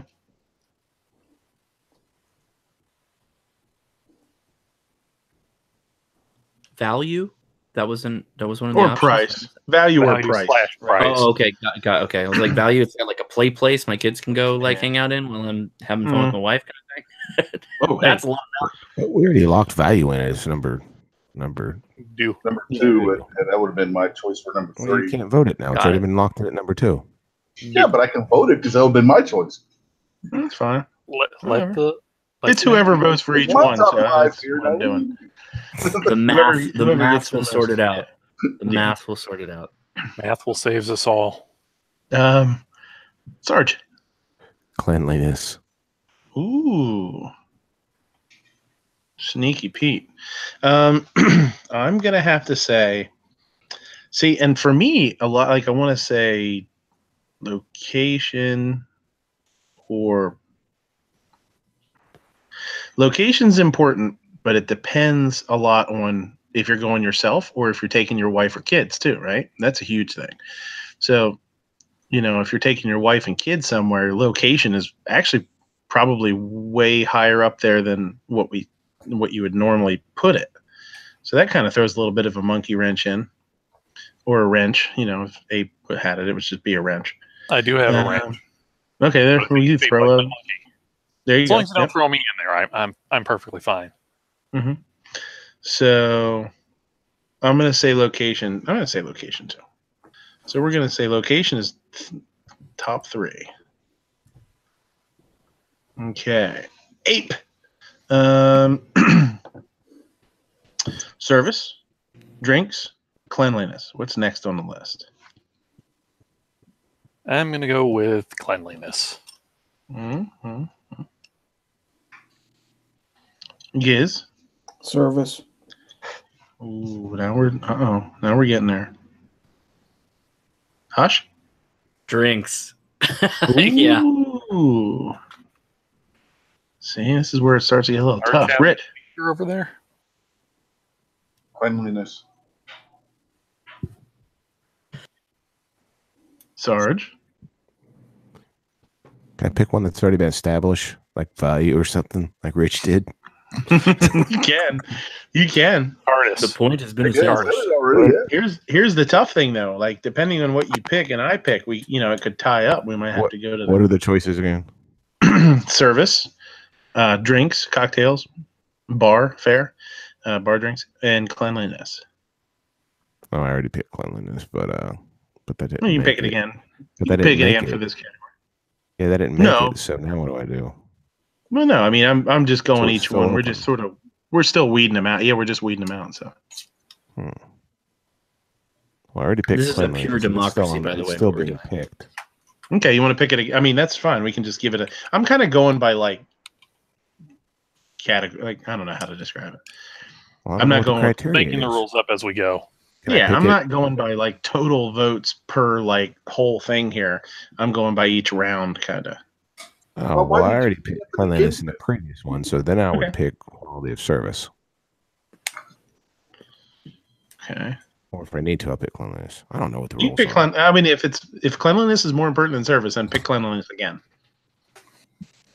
Okay. Give minutes to It's cleanliness is more important.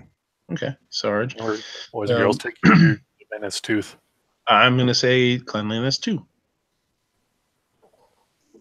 So that's gonna be our number 4. It's down to service and cocktails. Ape, service versus cocktails.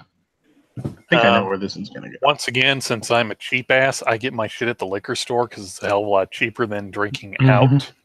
So service. Mm-hmm. By the way, hashtag the real Bullet Tea Justice. Ooh. Uh-oh. Sarge is showing some cartoon craziness there. Yeah, that's the real Bullet Tea Justice. Oh, look at that guy. Fake. Lies. All lies. No. You just own a plastic model. I own the character. Ooh. I own Giz. the original. Service or drinks? You said service last time. You gonna stick with that? Service. Yeah, I got to go drinks. You got good I'll drinks? go. Josh? Well, I mean, going with the whole. Mm-hmm. Rich. I'm going to go service again. Mm-hmm. I don't drink the alcoholic beverages. Don't bother me. Yeah. Whether they sell them or not. Yeah. Sarge? Shit. Is he talking? Oh, there we go. I was like, is he talking and we're not hearing him again? I'll write it out next time. I'm going to go service too. So that's it. Service gets it. Number 5. Number 6, cocktails. Hosh is the only one that cocktails matters to. That's it. I bumped out something to get cocktails on the number 5, I guess. More for you. We know who the alcoholic in the group is. Cinnamon. Number 1, cinnamon or mint toothpicks. Einstein says. I prefer spearmint. User says, if you want to know what places to avoid, ask your local plumber and or exterminator which restaurants are a no-go. I don't know if it's like this across the country, but you can look up the health inspections too. It's public knowledge. It's public knowledge you can look up. No, I don't know. I mean, I don't know if it's like that, across the country, if it's state by state. Newspaper around here. Mm-hmm. Oh yeah. Yeah. That's rough. Yeah. And they're always, it's tough to find a restaurant that they don't find something. It's just, you gotta, if you do look at those things, you gotta have an open mind about what the infractions are. Cause, you get checked out inevitably. Most times, they'll find something. And a lot of times they're super, super minor things, and they'll actually give you some time to correct them and come back. I've seen them write up stuff like the employees had drinks back in the kitchen area and stuff. That don't have a lid. Yeah, that's one that you get busted on sometimes. If you have a drink in the kitchen, it has to have a lid and a straw, stuff like that. And that, that kind of thing. Does it have to be a paper straw? I guess it depends on what state you're in, huh? Only in California. Stainless steel. California's the only one that's like trying to ban the plastic ones, aren't they? I mean, is anybody else come out with that? I don't know if it's actually. I don't know. I don't know where that's going. If it's going anywhere or not, I don't know.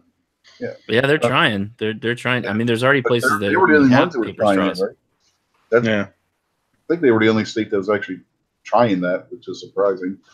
With New York and Maryland, with some of their laws, Yeah. Well, it ultimately affects them, more directly because it's, the ocean state or whatever. That's what they tell you. Yeah. Here, buy our $5 paper straws with plastic wrapper that uses more plastic than the original straws.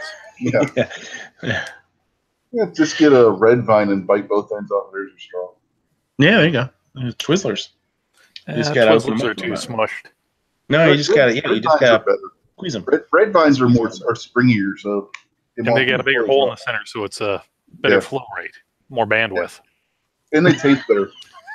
More you ever bandwidth. take a Coke for a red vine? I'm telling you, man, that's the stuff right there. Get a Coke and use your red vine as a straw. You get that Dr. Pepper and red vine.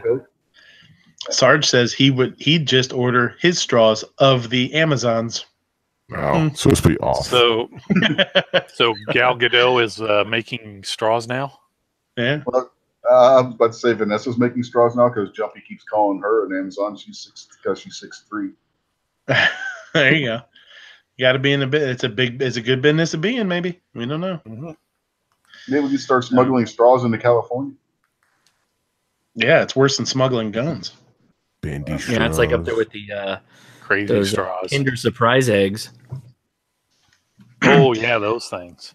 My kid loves those like this, and they make the mash'ems. Hosh, do your kids? You ever do the mash'ems?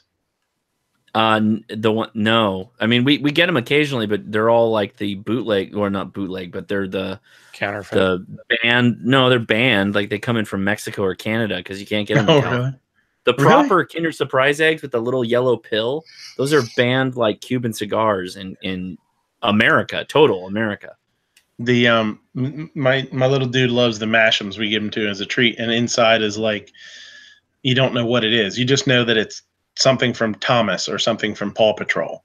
Yeah. Those are the ones that are two sides, though, right? It's two. Yeah, halves. like a surprise. Yeah, they call them surprise eggs or something too. Like different companies do different stuff, and then inside it's like a water-filled, like a really soft rubber water-filled little toy, and you squeeze it, and it's like it gets all. They call them mash'ems. He loves them. He'll run around. If he does something good, you know, he normally, we're potty training and stuff like that now. Yeah, so for sure. It's if it's pee in a potty, you get like a little piece of candy or something like that. You make a real big deal out of it, be like, mash them. Like, sorry, buddy, we don't have a mash them. Oh, it's funny. So you'll like these are this kind then. of like the Nestle Wonder Balls back in the early 2000s. Well, those got banned I don't too. know.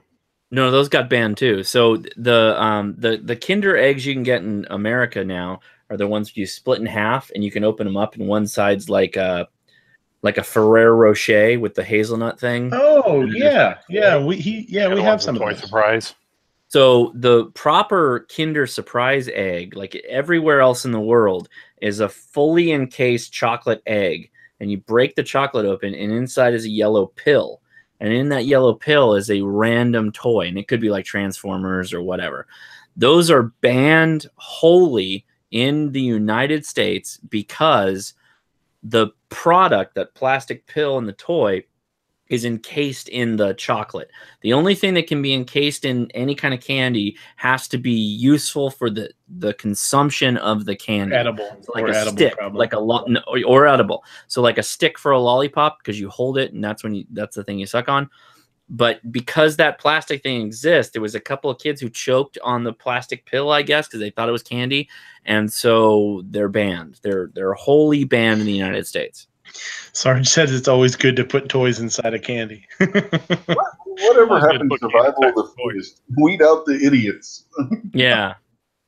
So again, you're talking about France and all the UK. They all have the Kinder Surprise eggs, but we're the ones who are going over the top and banning them. And people trying to bring them in from Canada, they could get hit with a $2,700 fine per egg, and they come in lots of 12. It's not the kids that are the problem; it's the parents that are not teaching them that you can't eat what's inside this. Right. Yeah. Well, we're also the place that has the "Do Not Eat" printed on the little desk packs when you get a new stereo. Holy shit! I can listen to my Van Halen and Diet Chiclets. So I'll tell you what, we get peanuts in like a vacuum sealed pack, and they have a desiccant pack in them, and when we'll put them in the food processor and pulse them to chop them up.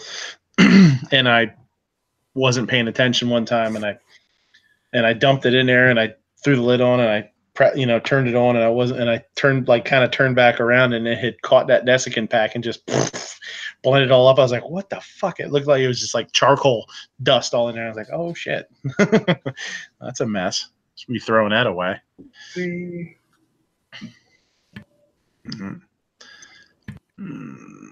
The news channels that would keep track of the black market is huge, hence why YouTube Kinder Egg videos market is massive. Hosh says, yeah.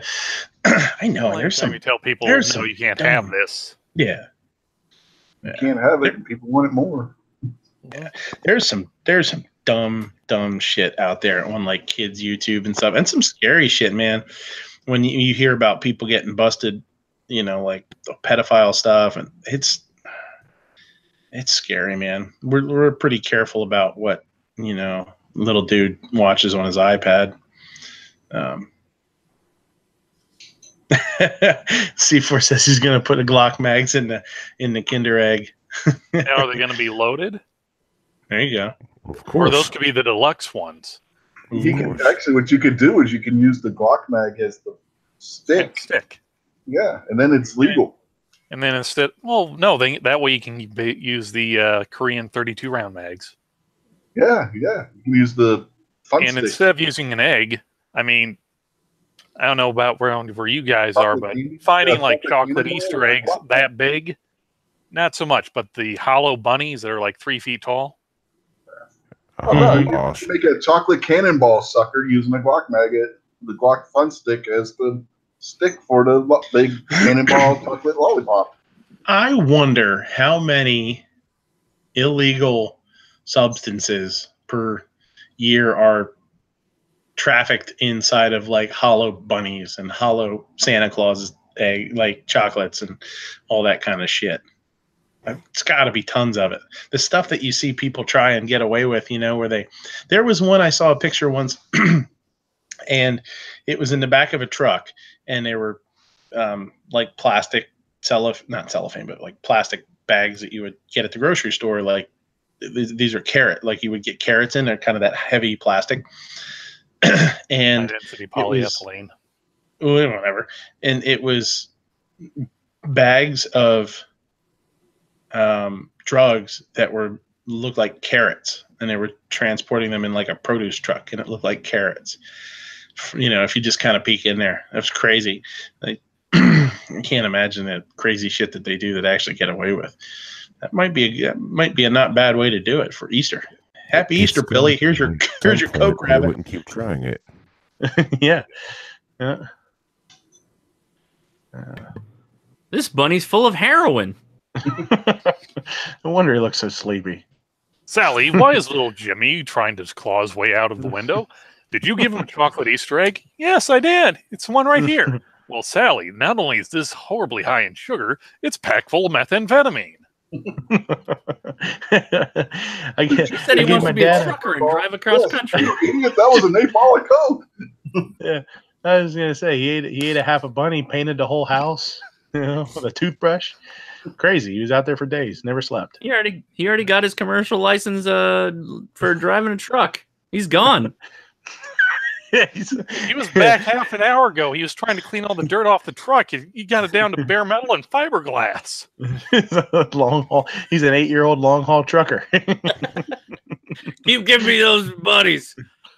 Just calling out the CB. Where them buddies at? I'll be at Red Stop 86. Bring me the rabbits. Eastbound and down, all hopped up on bunnies.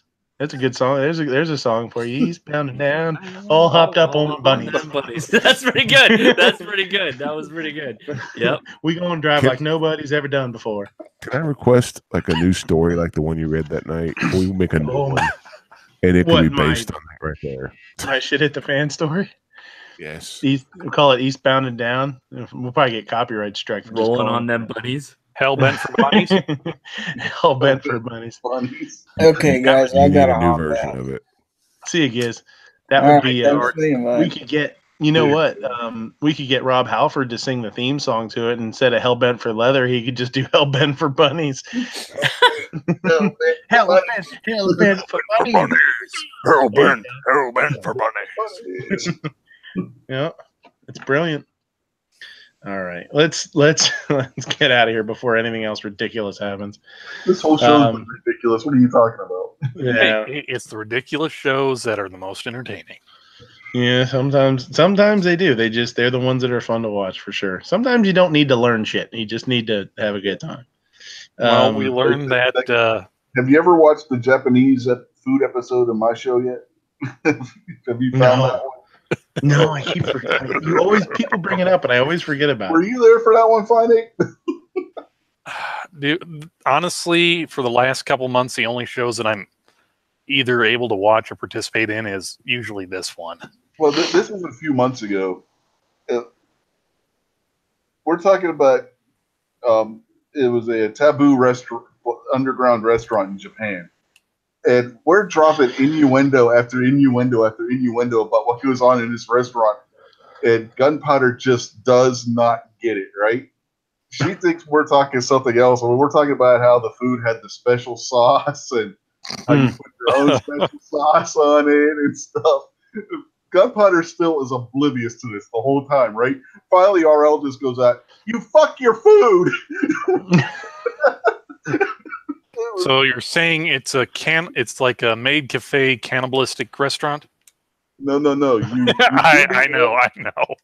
No. It's worse. So what about avoiding copyright strikes now? Yeah. At this point, it's almost 2:00 in the morning. Who gives a shit? I mean, as long as we don't do the kiss of death, and which Matt will, you just you can't scream "fuck YouTube" That was it. I was watching that. I was watching that last week, and they were doing the this shootouts. The one and he's like, "Fuck YouTube, fuck them," and like 5 minutes later it goes black. I sent Gizzard a message on YouTube. I was like, "Are you still watching?" I think he's done. I think he's toast, man. I sent Travis P11 wasn't on the panel that night. I sent him a text and I was like, "Dude, I think Matt just got yanked. I think he's done." Fuck YouTube. Fuck you. YouTube says fuck you back. Yeah. No. You don't fuck YouTube. YouTube fucks you. That's right. That's right. Pizza is gonna send out for you. Pizza the Hut. But yeah, you guys. Just watch me with you. I wish we could get away with doing like a Mystery Science Theater kind of thing. Oh my gosh, that would be hilarious. And Night Strike doesn't even want people doing it over on GunTube, which I understand. Mm-hmm. And you'd have to do movies that you have to do movies that are over like from like the 30s or something like that. I forget. Somebody said there's actually a time period that you can go back to, possibly. Well, that was their whole deal, right? They only did copyright-free movies when they did that whole thing. Yeah, but it then became recopyrighted material when they did it. Right. So not the original movie, but yeah, you couldn't do the Mystery Science Theater 4000 of the Mystery Science Theater 3000 of the Day the Blob ate New York. Right. So I don't know. Maybe I'll look into it because that would be a fun chat. Get 10 people on and do like a Mystery Science Theater thing. I don't know if anybody definitely would have to find a movie that isn't copyrighted though. Right. But I mean, there's got to be. Oh, there's many of them. There's Three Stooges shorts that aren't copyrighted anymore. Yeah. Mm-hmm. I don't know. I don't know. Has anybody done? I know they did. There was a website that had a listing, and they had, I forget what website it was, but they had a bunch of the old movies that weren't copyrighted anymore on there. It's a shame that NBC had to somehow connive and wiggle their way through to getting the copyright to It's a Wonderful Life, because that's why It's a Wonderful Life, if you remember when we were kids, was on every channel every Christmas because it wasn't copyrighted. But now somehow NBC finagled their way to where they have the copyright to the movie now, which didn't have they have the copyright to a movie that didn't have a copyright. No, it had a copyright. They just let the licensing of the copyright Which go. Once the licensing goes, it's no longer copyrighted. But somehow NBC got it to where they got the copyright. Yeah, I think it's like it has to be, for a copyright to expire, it has to be X number of years, and then there's maybe a 2 or 3 year grace period where the original copyright holder can re-up for it. I thought they were only good for 25 years. That's the thing. It's a Wonderful Life was shown on every channel for years and years. Yeah. It started in the 70s. When it first came out, it was not a big hit. They didn't renew the copyright. Because there was no copyright anymore. And somehow NBC finagled their way to where they now have the copyright on the movie that didn't have the copyright anymore. Yeah. It's called money. Yeah. Yeah. I mean, they saw an opportunity and took it, I guess. So, I don't know. I'll look into it in a little bit because I've always wanted to do that and never been able to. It sucks because I just think it would be fun. What the heck was it? Back when Blu-rays were first coming out, like Disney and Warner Brothers were all pushing the Blu-ray Live bullshit.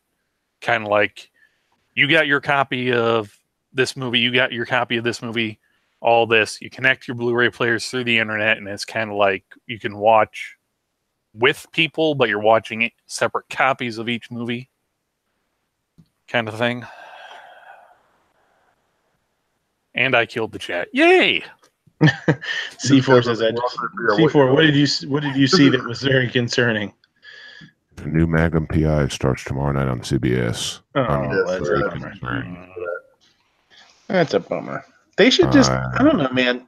It's one of those things that, gosh, I would think that I got to watch to see the horror, but I just don't know. Maybe they'll fool me. That's one of my all-time favorites. All time. Yeah. That looks like garbage. Straight garbage. I'll be honest. I saw it, man. whew, I'm with you. I Magnum gotta PI watch. Show, but Just man, Yeah, I was watching while doing this with the sound off. I was actually watching the old Tom Selleck Magnum PI on Cozy, which is one of the. You can't call it the old Tom Selleck Magnum PI. You just have to say Magnum PI. I totally forgot agree. that they did a I agree. crossover with Murder She Wrote. Even if they remake it, you cannot refer to the new one as the current Magnum PI. No. I heard Tom Selleck sexually assaulted Angela Lansbury. That's why there was only one episode. I heard it was just his mustache that did it, and his mustache has his own Twitter account, so I assume it is a sentient being of its own accord. I got touched inappropriately by Tom Selleck's mustache. What happened? Well, like he was brushing it, a hair came off, it got caught away on the from land, and it just landed right on my no place. Hashtag stash me too. Was it on the after show or your show Thursday, Sarge, where we came to the conclusion that Yankee was sexually assaulted by Bernie Sanders, and that's why he's such a Bernie Sanders fan now? No, it wasn't me. No, but I think you may have already bailed at that point. I probably bailed out. I have been battling with Yankee Marshall since 2012, and that was way before Bernie Sanders was ever of political import. So whatever touched him was earlier than Bernie. I think he's definitely touched, but I don't know if it was sexually or just in general. Yeah. Touched by the left. It's all about perception. Remember, it's all about the perception. If he was from Texas, people would say, "Oh, bless his heart." Bless his heart. Bless his heart. Yeah. Bless his and I heart. were arguing the other night about whether Yankee is a shaved Sasquatch or the Mothman. I hold that he's the Mothman because he's from Point Pleasant, West Virginia, where the Mothman is from. And since he's left, there hasn't been another Mothman sighting. Yeah, I don't know. It might be. Does that mean does that mean he's a direct relation to the Jersey Devil? I wouldn't put it past him. Oh, so is Night Strike relocated back to his place? He never left. I would imagine he never left. Yeah. Okay. He said they got a sprinkle and a nice breeze. That's all they got. Because they ended up on the south side of the hurricane, which that's usually the better side to be on. Yeah, that's the weak side. That's the side where you post Instagram videos. Yeah. And if you're Anderson Cooper, pretend you're standing in 7 feet of water. Central North Carolina is still underwater. It got, North Carolina, the eastern North Carolina, it got crushed. Did you see the video of Anderson Cooper where he's like kneeling down God. to get ready for the broadcast, and these kids were standing there and they're filming it on their phones, and they posted it on like Instagram and Facebook, him kneeling down into this puddle. There was something else too. Somebody caught somebody else doing that too. Oh, like the guy was leaning into the wind, and they see the two teenagers walking the background. And the two dudes just walk by like one's like drinking a drink with a straw, just walking by. It's bullshit, man. It really is. Like it's just like it's bad for you. CNN can't even truthfully report the weather at this point. Yeah. Well, they got to hype it up. It's it's all about ratings, all about making the money. Yeah, it's a shame. It proves such a shitty point. You just can't trust anything. That's what I'm saying. Don't even watch that thing. Don't even watch it. That's even your local news is tainted. You saw that whole video on Facebook where they're all saying the exact same thing in like robotic unison. The exact same speech is what they sent to all stations, and they all repeated it. It's like, you guys, it's a joke. It's all a joke. It's all lies. They don't write their own copy. They just take whatever comes across the Associated Press or Reuters or Newswire. Well, most of them are all affiliate stations of the big three. So it's like, you want to keep doing our shit, you read it.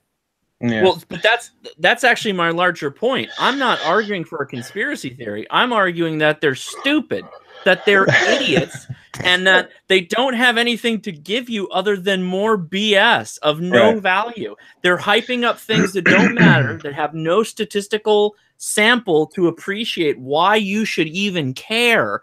The reason that they're talking about it is because it's popular in the zeitgeist. It's the thing in the moment that, like, oh, we're all talking about it. So, right. They're just looking for ratings. That's all they're doing. It's we were talking about that earlier on my show. Yeah, it's all about ratings and money. And in fact, the fact that it's not a conspiracy is even worse, because if it's a conspiracy, at least there's some kind of intelligence behind it. There's no intelligence. It's purely chasing the ratings. That's all it is.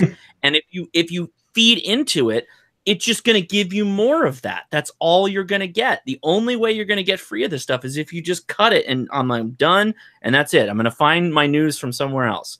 Hell, God, there's so many places you can go for news other than stupid. You can go direct now. Everybody's live streaming. You can go direct, see what's happening on the scene at that moment. You don't have to get. On that note, how many people know about the physical abuse allegations against Congressman Keith Ellison?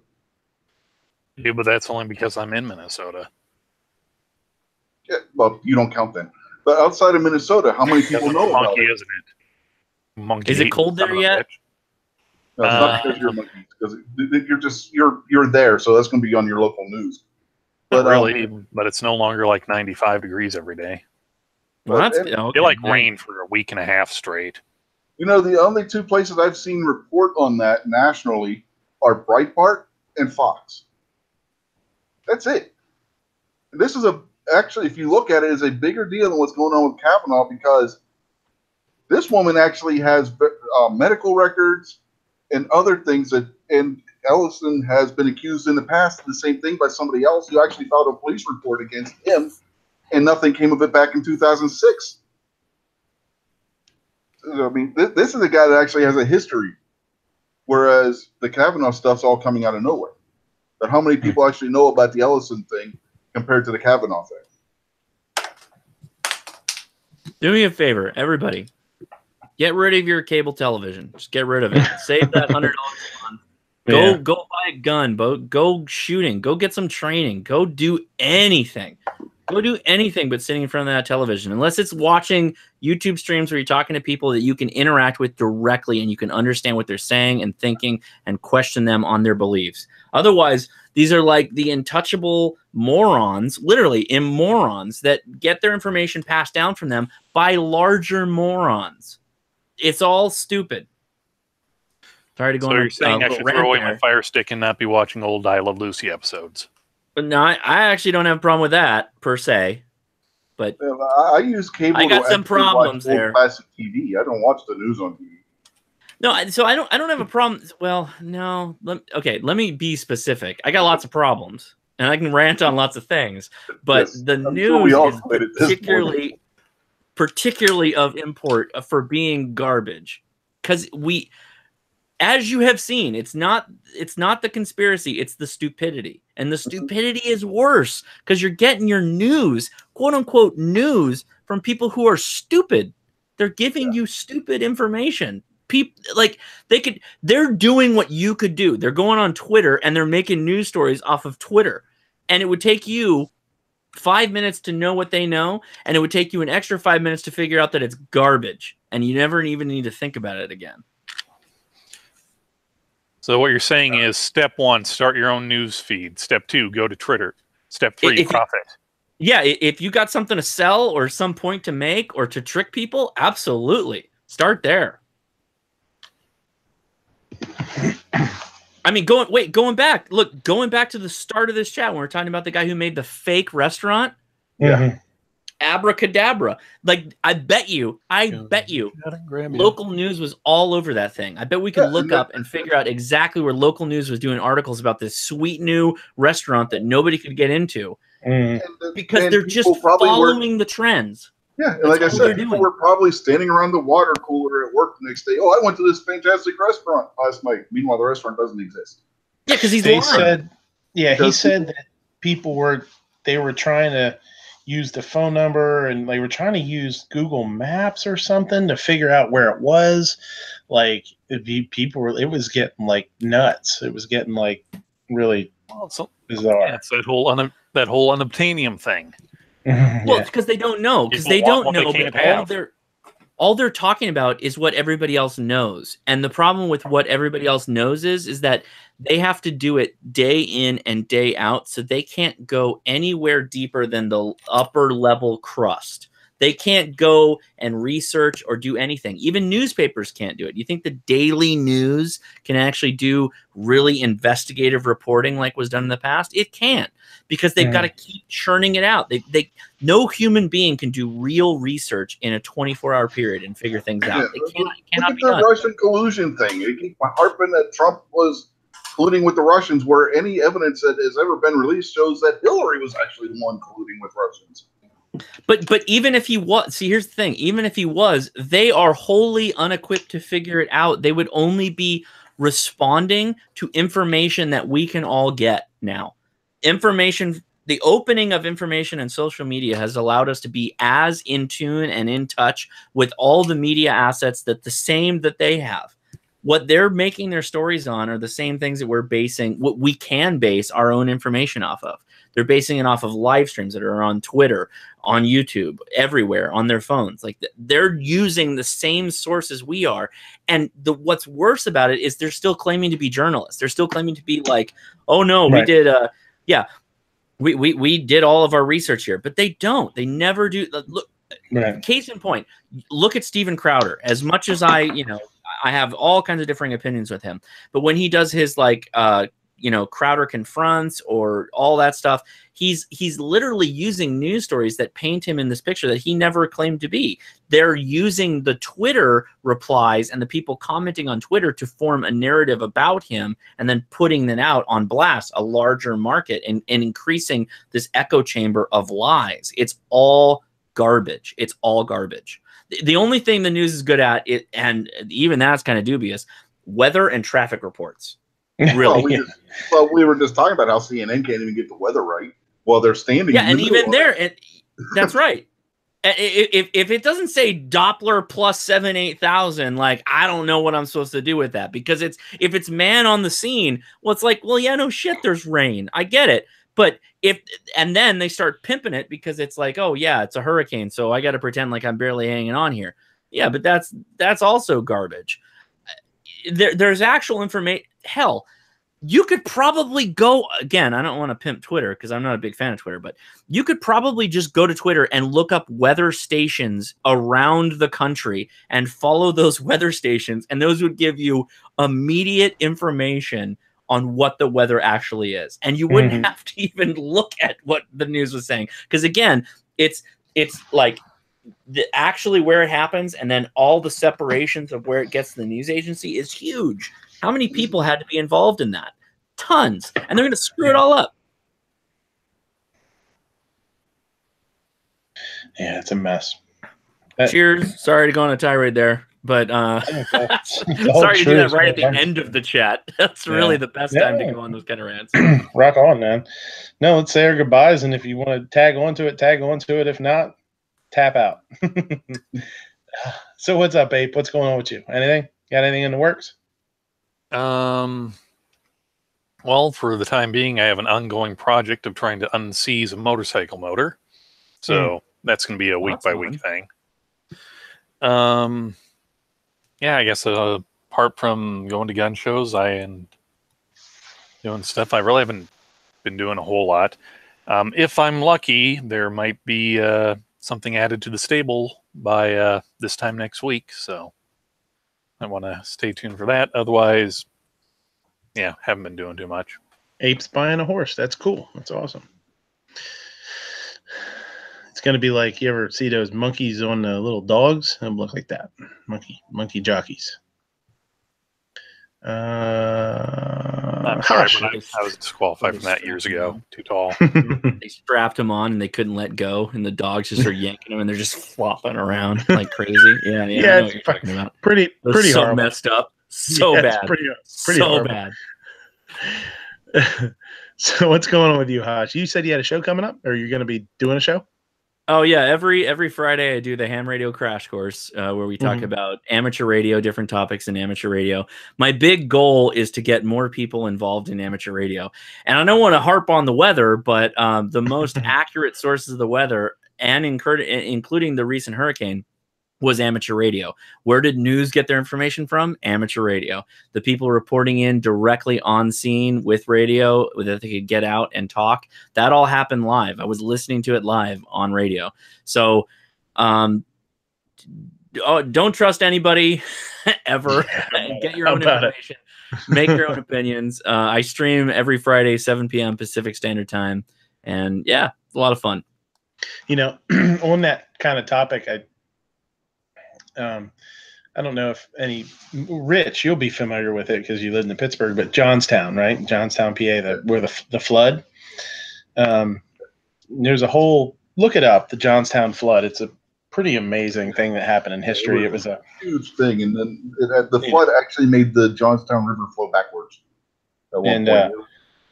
It's crazy, right? Yeah. So, I mean, I won't go into it a whole lot, but there was a sporting club that had a lake, got a ton of rain.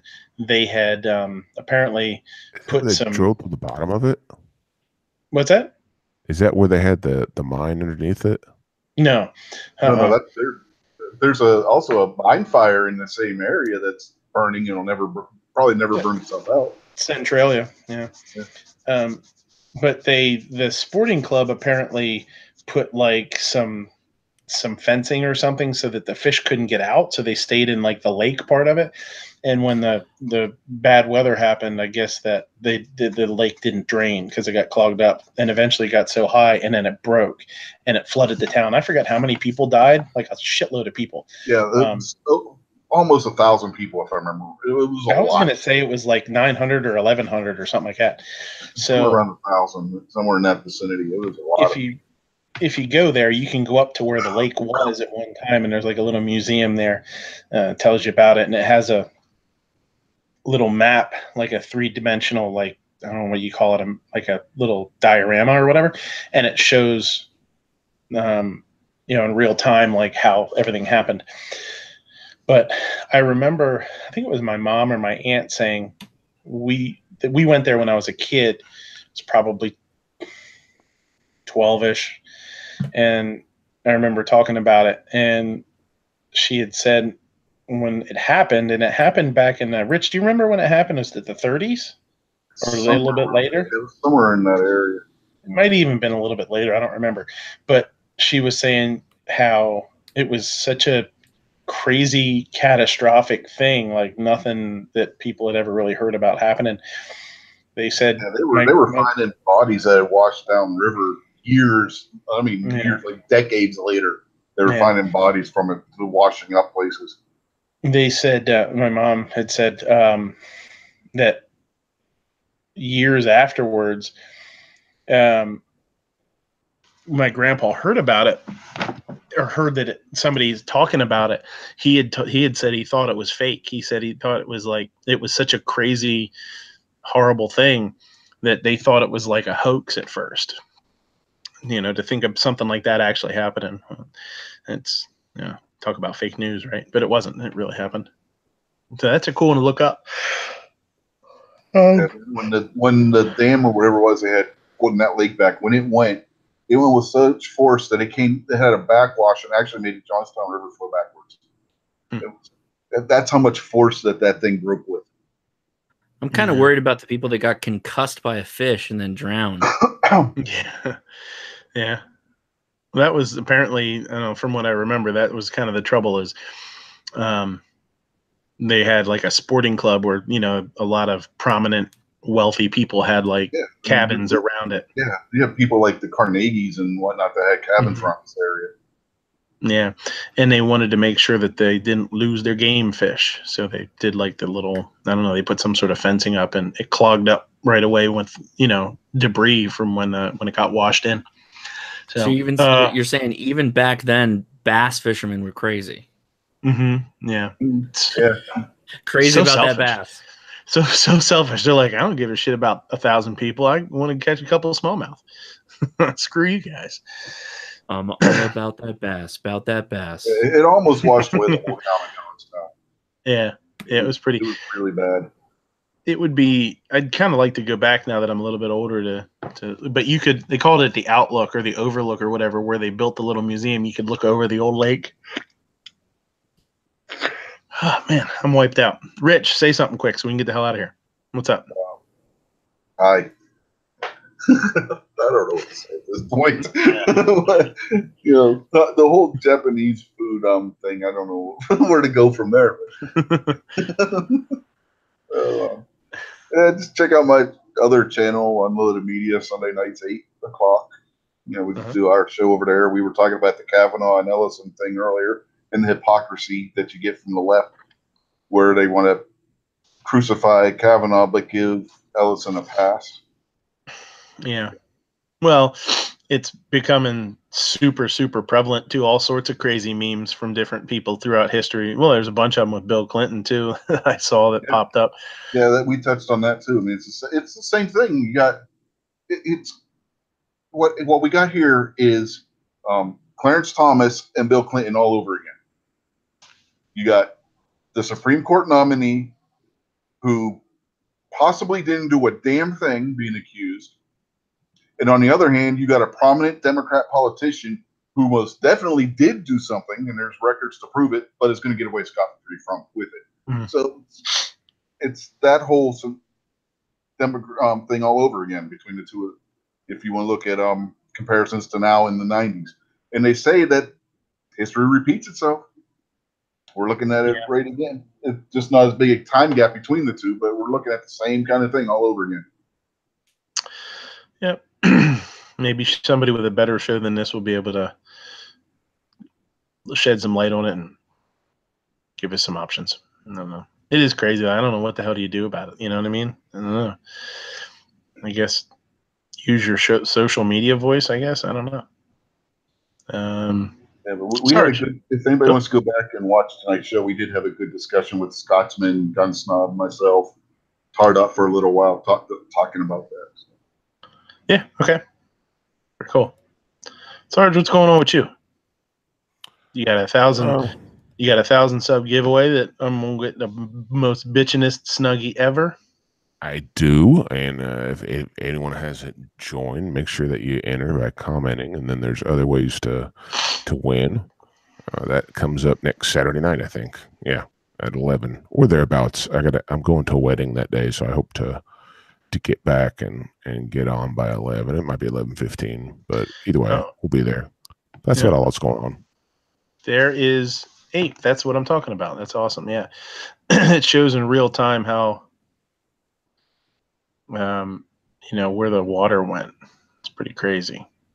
And what's nuts is, I mean, it's so tiny, I mean, this is like this little model is like, I don't remember how big it is, but when you think about like each second is more than, obviously, I don't know how far. I'm sure they have like how long it is versus how much time, but there's just like, I mean, it was just moments before it hit the town. Yeah, I mean, it was millions of gallons of water. I mean, it was. Yeah. If this would have been a bigger city, it would have been a much, much more devastating than it actually was. The only good thing was that it was a small town. I know that might sound callous, but that's actually the silver lining, is that it was just a small town. If Johnstown would have been as big then as it is now, this would have been a major disaster. Yeah. Seriously major disaster. Yeah. Don't bother doing like a VR or anything like that, Hosh. I already got it nailed, so don't worry about it. For that 1,000 sub giveaway. But yeah, don't do VR. It's worth 5 entries into the contest, so don't do it. Don't do that shit. Nobody needs that. But if you're gonna do one, it better be good. 360 video? Are you talking 360 video or VR? Because those are two different things. You mean 360, right? Where you can turn it around and see everything? Well, I mean, I guess it could mean that. I mean, video response. Oh, there's video response. I got all complicated. Sorry about that. See, I told you Californians got a complicated. I know. I'm sorry. You never know. Like, the 360 video could be worth like more entries. I don't know. Oh. And he did say VR, not VD. There's a big difference, so be careful. But there's already been some pretty awesome VRs, so you might not even want to bother. You do have the record for the one with the least amount of words said. That's right. That's right. You know what? I tried to think about some really funny, really cool stuff to do. I thought, oh, I'll do this and I'll do that, and that'll be funny. And then I was driving. I was like, you know what? Let's just do the whole fucking opposite of that. Never be funny. Never be funny in the video. So But it was like on Tiny Toons where they were doing their student movie episode, and Plucky won because it was just him as a baby sitting there crying. Wow. It's short. It's over. It wins. Time, but yeah, I remember that. That's interesting. Wow. That's really weird.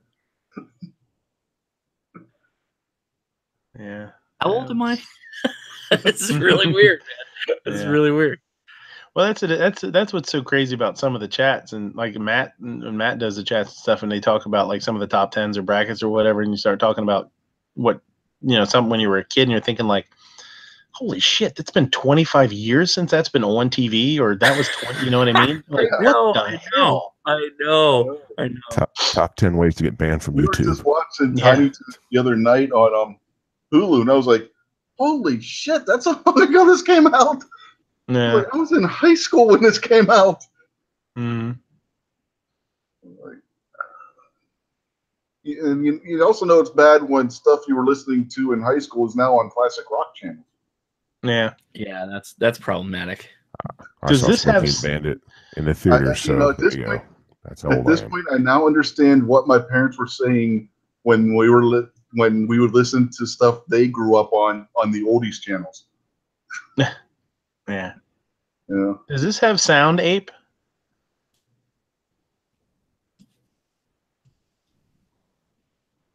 It must. He must be muted or something. No, it has sound. It's just I don't have my actual speakers on. I ain't got a fancy soundboard like Mr. Matt where I can pipe the stuff from there to there. No, you guys were saying they put a net across it. I'm thinking this is the one where it was a sportsman club, but the earthen dam, they actually lowered it so they could have the road wide enough for a gentleman's carriage. So they actually dropped it down like 6 feet, the top of the dam. Yeah, this water was just moving super fast. Do I have this? See, it's hard to really understand. Sound. No, it's hard to understand too. Like what 2,500, cubic whatever of water per whatever time. It's a lot. You're talking millions upon millions of gallons of water. Yeah. It's more than you can drink. In your lifetime. Millions of gallons of water doesn't mean much because you can't put it in perspective. That's what I mean. Yeah, like you can't fathom it. You don't quite understand. It was a whole lake it is. dumping onto a town. Okay? Yeah. Does a pond hold 1 million gallons of water, or does a lake? I mean, I don't know. It was pretty much the entire lake just drained out at one time, super fast. Big a lake. Mm-hmm. It was. And actually, I think it was Hosh bringing it up about if this had been a bigger settlement when this had happened. Don't know if any of you guys subscribe to the History Guy on YouTube. He does like these short little 10-minute videos. I've just been going through like his U.S. stuff. And in 1871, on the same day as the Great Fire in Chicago, there was an even bigger, more deadlier fire in Pashugo, I think it was Wisconsin. Lumbertown, basically a giant forest fire. It razed millions of acres. It killed over 3,000 people. But it wasn't Chicago. It wasn't Chicago, and the fact that these towns were so sparsely populated, it took weeks for word to get to the outside world, and by then it was kind of like, huh? Oh. No, there you go. Now that kind of puts some stuff into perspective where you're talking about how deep the water was in the middle of town. They're talking 3 to 5 meters. Yeah, you're talking over 15 feet of water. Yeah. At 5 meters. So that's a lot of water. We had a flood here in 2004 in the river that is usually probably 100 feet wide that comes through one of the towns was a quarter-mile wide. Mm-hmm. So 2,200 people. Wow. Yeah. But that's back then that was the 24-day news cycle, and so they weren't able to make the cut. So yeah, no big deal. Yeah, if you go up in Johnstown area, there's still like old train trestles and stuff that they just never rebuilt, where you just got parts of them standing still that were from where they were washed away, and That's other parts nuts. where they're just laying on the ground, Yeah. where they never actually cleaned them away. They just left them there. All right. Let's call it a night. All right. Thanks for coming in, guys. Ape, you want to do the old outro here, and then we'll get to sleepy Betty time. Yeah. Yeah, okay. Anyway, ladies and gentlemen, and Jonases of all ages, thank you for watching Midnight Range TM's The Closer. Be sure to check out gunchannels.com for more Pro 2A content. This concludes our regularly scheduled programming, but we'll be back at 9:30 a.m. Eastern with the early watch, followed by open lobbies throughout the day. Also, keep an ear out for Black Cat Outdoors, lunchtime, and Litterbox chats. Gunchannels.com Monday night programming. At 8 p.m. Eastern, it's Clovertax MOA Monday and Hawaii Volcano Squad's Locked and Loaded. At 9 p.m. Eastern, it's Never Enough Ammo, a.k.a. Mr. Matt, and it's going to be on that channel for the next 90 days because Matt done fucked up again. It's Mr. Matt. 86 days or something. It's Mr. Matt's Guns and Geeks podcast, The Week in Geek. At 11 p.m. Eastern, it's the Outlaw Hatfield's Monday Night Shootout.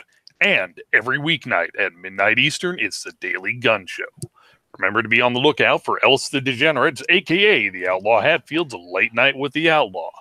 Also, check out GunTube.org as a free, unrestricted Pro 2A video platform. If you like what you see, go over there and go over to Patreon and give them some money.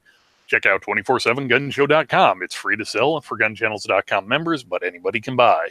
For cool and unique 2A swag, go over to getyourwebsites.com. And remember, a hot dog is a sandwich, a Slim Jim is a candy bar, and keep your guns oiled and your chambers loaded.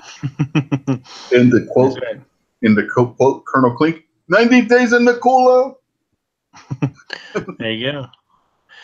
That's another good show, man. Hogan's Heroes. That was awesome. That MASH, good shit back then, man. All right.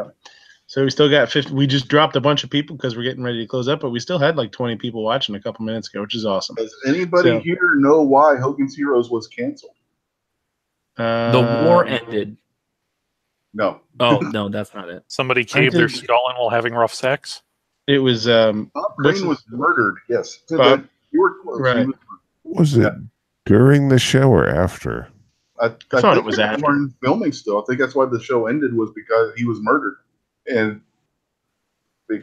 he did like having strange sexual practices. I was just gonna say, I thought that's why the show fell apart, because he was like doing all sorts of weird. There's a movie about it, and I can't remember what it's called. Yeah, but I believe it was I believe that's why it was canceled. It was big, but yeah. I thought he got murdered after the show was over. He may have got murdered after, but it was all connected. The show being another thing that was all connected. What we can say is he probably wasn't murdered before the show started.